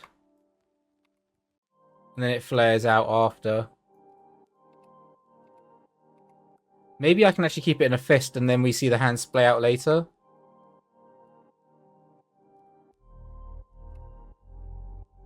Just so we get a bit of follow through in there.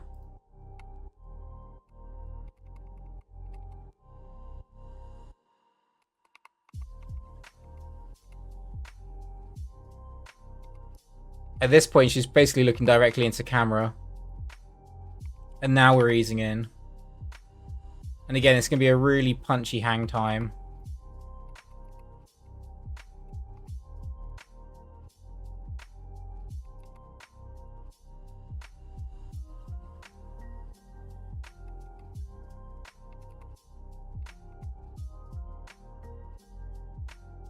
Keeping the fist.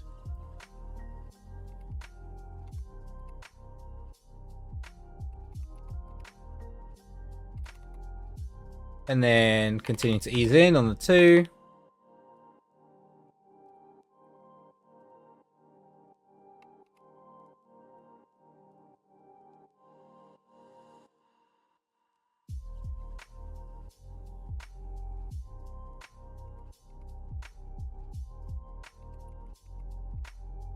That's working. Oh no, don't freeze, don't crash, don't crash, don't crash, don't crash. Good.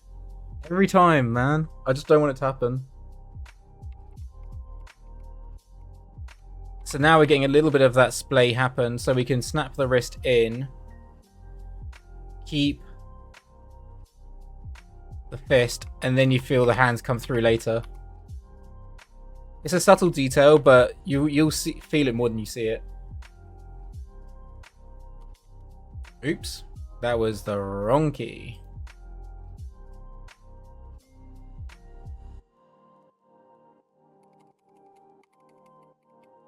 There you go.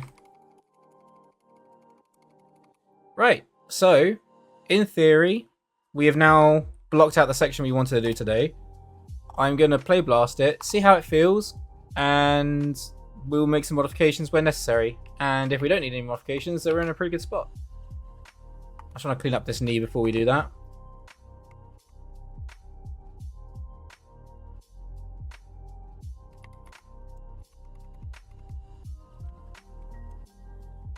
Cool. Let's play it through with what we blocked out earlier. See from around here. Let's save that, and then we'll play blast. But like you can see, we're kind of getting through the process relatively quickly. I mean, we've only been streaming for what, just over 2 hours, and we've already got quite a bit of like that section fleshed out. So I'm feeling pretty confident we can get through it quite quickly. Some parts are definitely more creative and technical than others, so they may take a bit longer, but then there are also going to be other parts that we can plow through. So yeah, I think there's going to be, it'll balance out, in other words, throughout the shot in terms of how long it takes. But I'm feeling pretty good about it, to be honest. It's nice to experiment this way. It's not something I've really done properly before. Whenever I've done personal shots in the past, they've been more... I would say they've been more to try and aid my resume, as opposed to doing something because I feel passionate or just, yeah, love the style, for instance. This is the first time I'm just doing it because it's something I think is cool. So, yeah, this is kind of what makes it exciting for me. And it's a bit more experimental than I would normally do for a personal project. Cool. So, I'm going to give this a play, and we'll see what it looks like.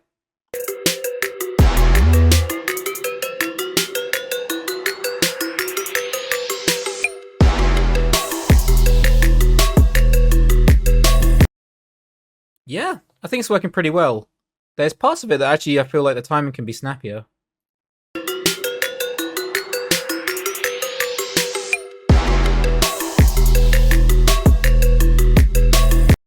It's mostly the dum bum bum bum here. It's this part here.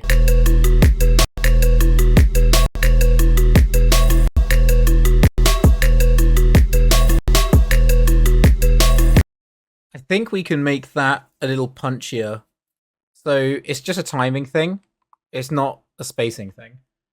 So, and that's the thing that I always kind of like about this workflow as well, is once the spacing works, it's just shift the keys around.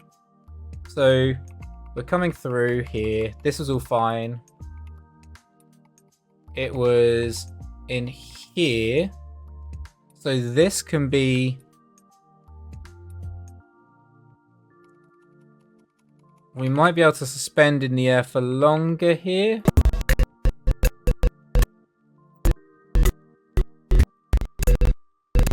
I need to play it through, really. Dun dun dun dun.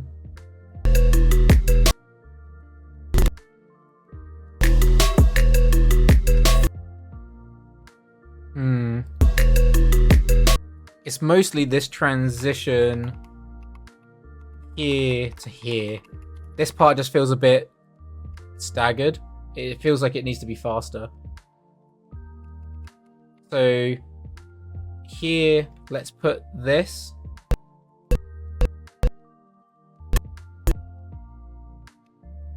On the 1. This on the 1.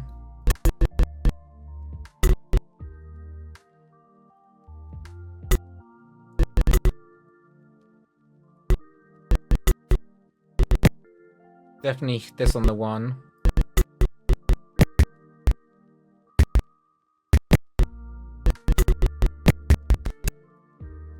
And then I can add an in-between in here.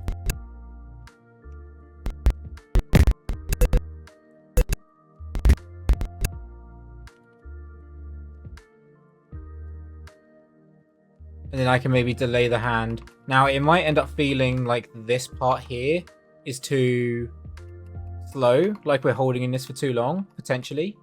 So again, another thing that I may need to experiment with.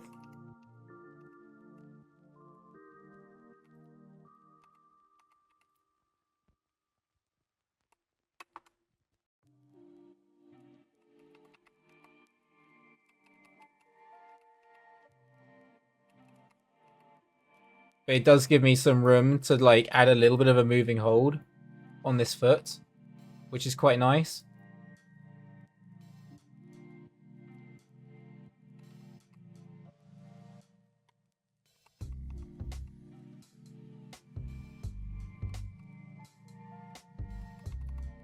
And then we can clean up some of these shapes.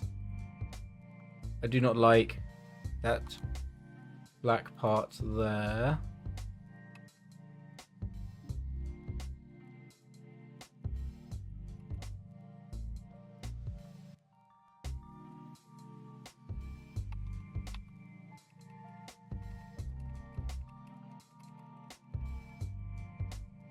That is on the 1, so that's okay.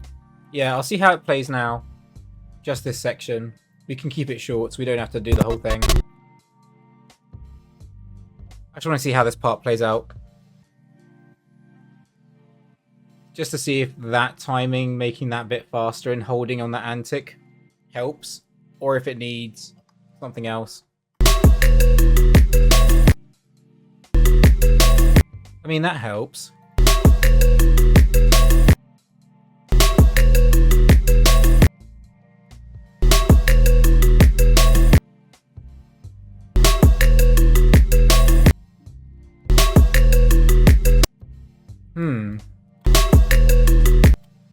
I wonder if we snap into... Again, I'm really playing with some of the timing here. So we could maybe hit into this faster.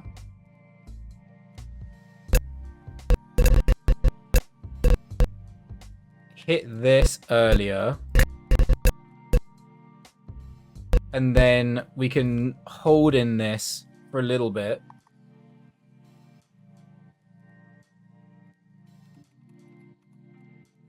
So this comes even more to camera.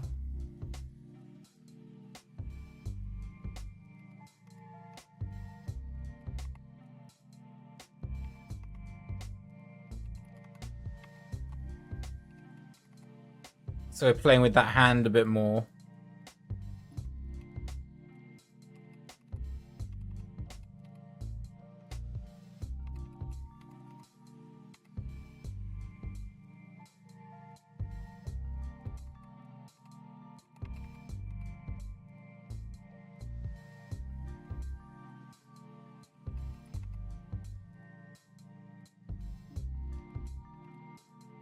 This needs to snap the fist.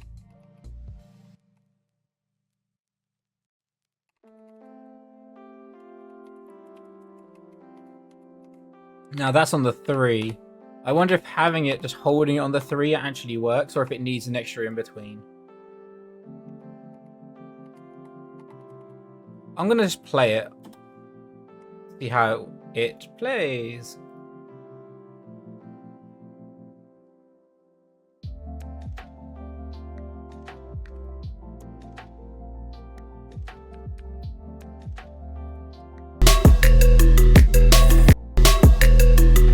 Nah, that doesn't work. So, again, too experimental. So, I think the keys still are valid, but where they're placed,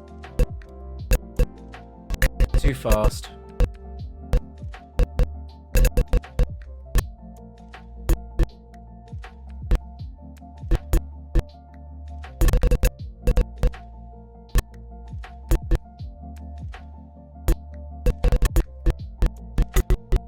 Let's try that. So I'm just changing where the fast part happens and like where we're holding certain keys for how long. I think this already felt a little better.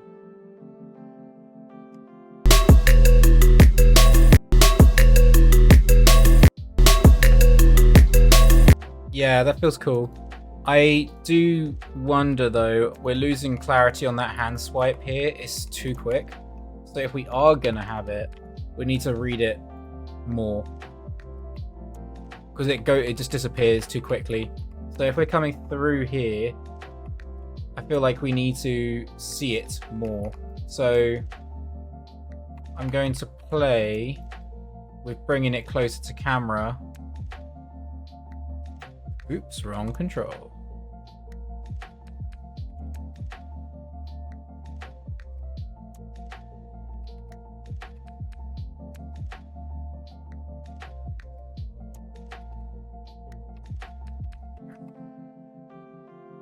It's so quick.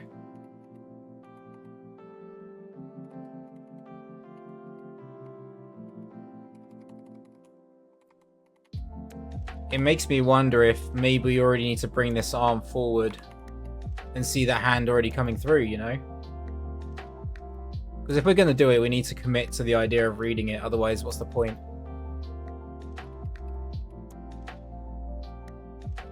One thing that's also definitely going to help is we're going to be using the Tutify tool that just dropped, where it will help match screen space.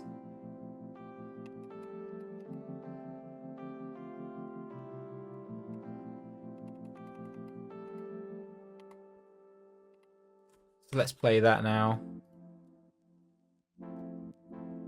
So once we screen space, that will definitely help with some of the jittering that you might see. That definitely felt like I read the hand more.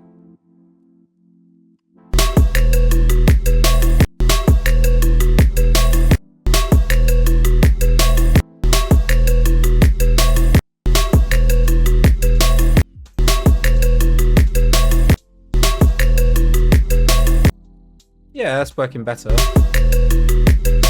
It's kind of cool because it's like, look at this thing. Wow, it's gone again.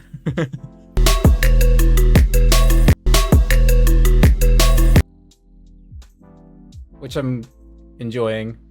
So let's just do up to the point where we slide.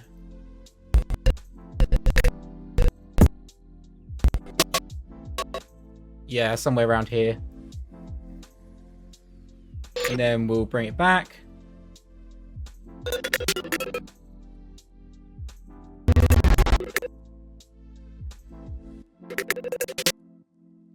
we'll start here. And then we'll play Blast, and then I think we'll call it there. I think that's pretty good progress. And hopefully it's insightful for you guys as well to kind of see this process. Obviously, I'm skimming through. Like, there's some things I'm not quite explaining as I do it. I try to do that, but obviously there's some things that I'm experimenting with. So there's some method to the madness, but there's also just like trying things without necessarily having a lot of logic to it as well. There's a level of that. It's like, oh, I want to put this here so that I read this frame more, play it back. Does that look better? It's not like I know exactly what I want at all times, where it's like, oh, I put this key here, that's going to give me what I want. There's sometimes I do that and it works. Other times it's like, oh, I tried that and it didn't work. How do I play with these keys to make it read? So there's a kind of a combination of those things. But overall, the process is working. And I think, yeah, like I say, once we've got the screen spacer in there as well, that's definitely going to help make it read. So we're doing that without right now. But yeah, it is working, at least for me. Like, the intention is how I would like it to be. Let's give this one last play.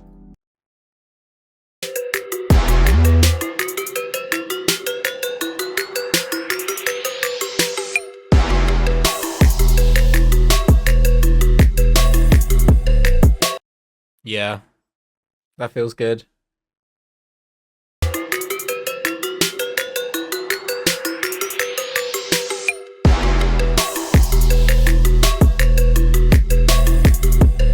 The rhythms are hitting.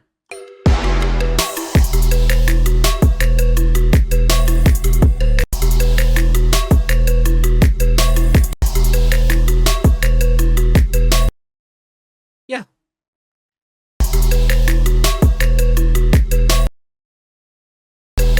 Sorry, I know it's going to get really annoying me playing this. It's because I'm just getting a feel for it each time.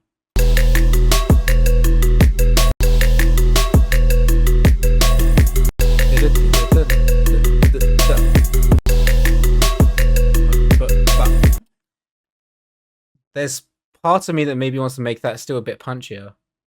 I really want to hear that because I'm hearing the rhythm. If I play that back, you hear this 1, 2, 3 kind of thing, which is what I'm trying to go for. 1, 2, 3.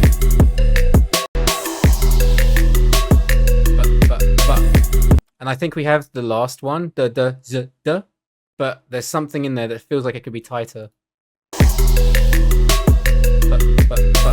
Yeah, it's still that down.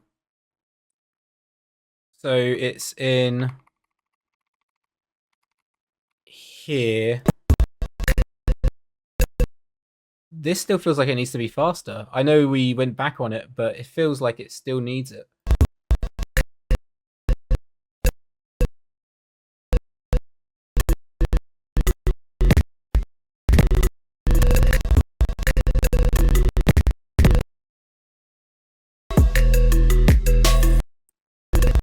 So I wonder what would happen if I delay some of these keys so that we make we hold in this for longer. This is on the 2 right now, so I can delay this. Delay this one. So that's on the 1. That's on the 1.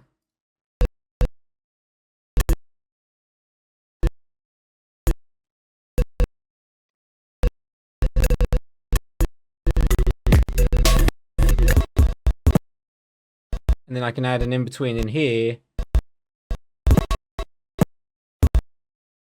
That could be on the 3. Yeah, something like this. Oh, thanks, man. I appreciate it. I'm going to play this. What I've done there is I've slightly suspended on that hang time on the flip for a little bit longer, and then we're going faster in the down, and then holding for 1 frame longer once we hit the down. Just so we get that 1, 2, 3, really like punchy accents.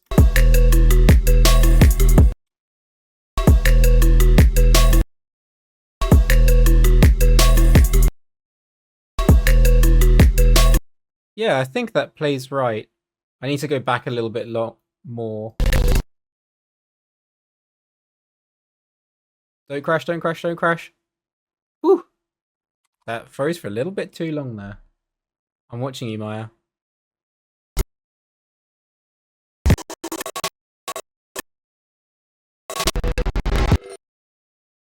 Let's try that again. Sometimes you kind of need to see it in a long range to just like play it through and be like, yes, that feels consistent. Dun dun dun dun dun. Whoop. Hold down. 2.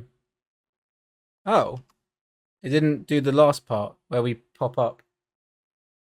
Sorry. Up to there.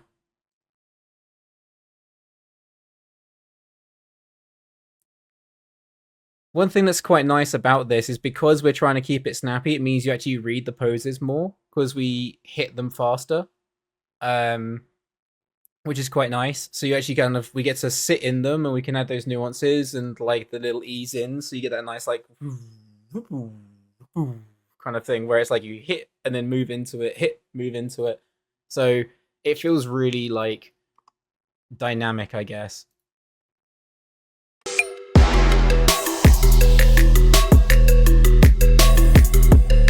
Yeah, that felt cool. There's something about it. Needs a little bit more inertia in that hold. So we're coming through here, here, here, there. Just needs to be more to the left.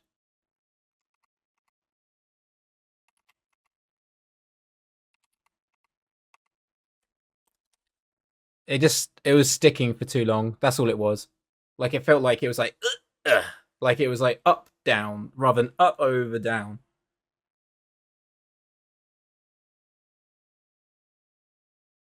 I still want to make it feel like there's a little bit of inertia. Yeah, it's very subtle, but it helps.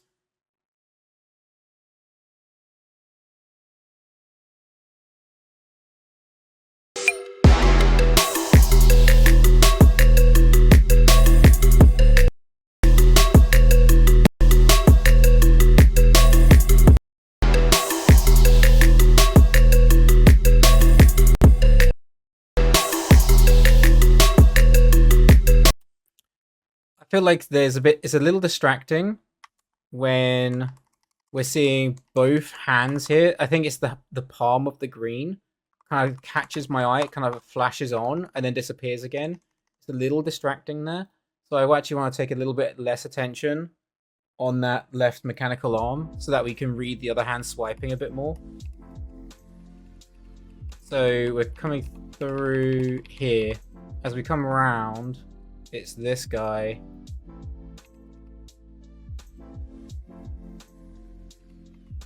Let's keep it a little bit more tucked in.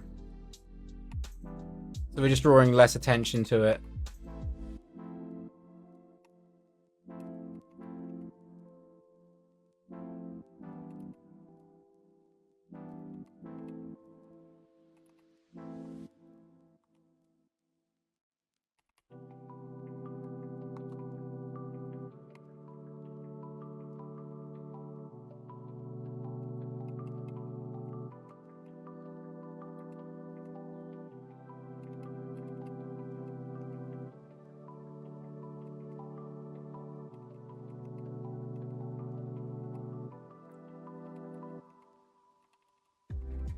Something like that. So we're coming back. And then we want the left hand splay here.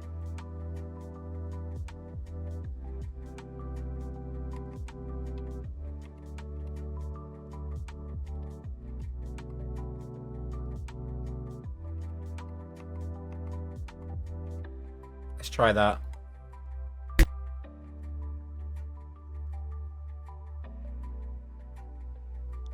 How's your shot going, Adam, since we last saw it?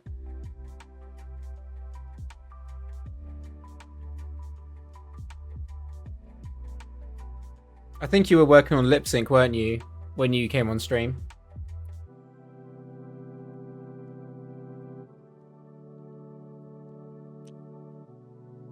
Alright, let's give this a go.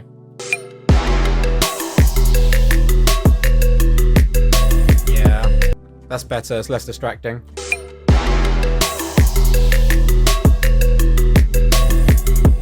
Yeah, I'm happy with that. Cool, guys. Yeah, I've saved that, and then I think we're good to call it here. So thank you everyone for tuning in. I really appreciate it. Hopefully this has been a little bit more exciting, seeing this stuff being fleshed out a little bit more now, and kind of we're actually seeing the whole thing come to life, where it's not just a block pose every like 15 frames. So all those foundations did, you know, they need to be there to establish everything, but then we can really, it gives us a solid thing to work from, so that we can add all the details and really get that timing down. So yeah, I think it's going well so far, and there's still some things that we need to fine tune and clean up later, and we'll also do some smears and some not smears more in like distorting line work will probably be more likely where we go. I may add multiples and speed lines are more the direction I want to go with this, rather than stretching, because the stretching takes away a little bit from the style, but definitely using speed lines, like that's very consistent with anime. So yeah, we'll see where we go from there. But otherwise, thank you all for tuning in. Please do make sure to follow if you haven't already, because we'll be doing this a bit more consistently over the next week or so. And for any of these that you want to tune in and see any of the previous stuff I've done, because there are a couple of questions we had today regarding my reference and my process from what we've done prior to this, it's all on YouTube. So you can see at the bottom of the banner on the stream, you've got YouTube at Animates with Aaron. So all of my previous streams will be on there. And so yeah, in the meantime, everyone have a great rest of your day and enjoy your weekend. Take care.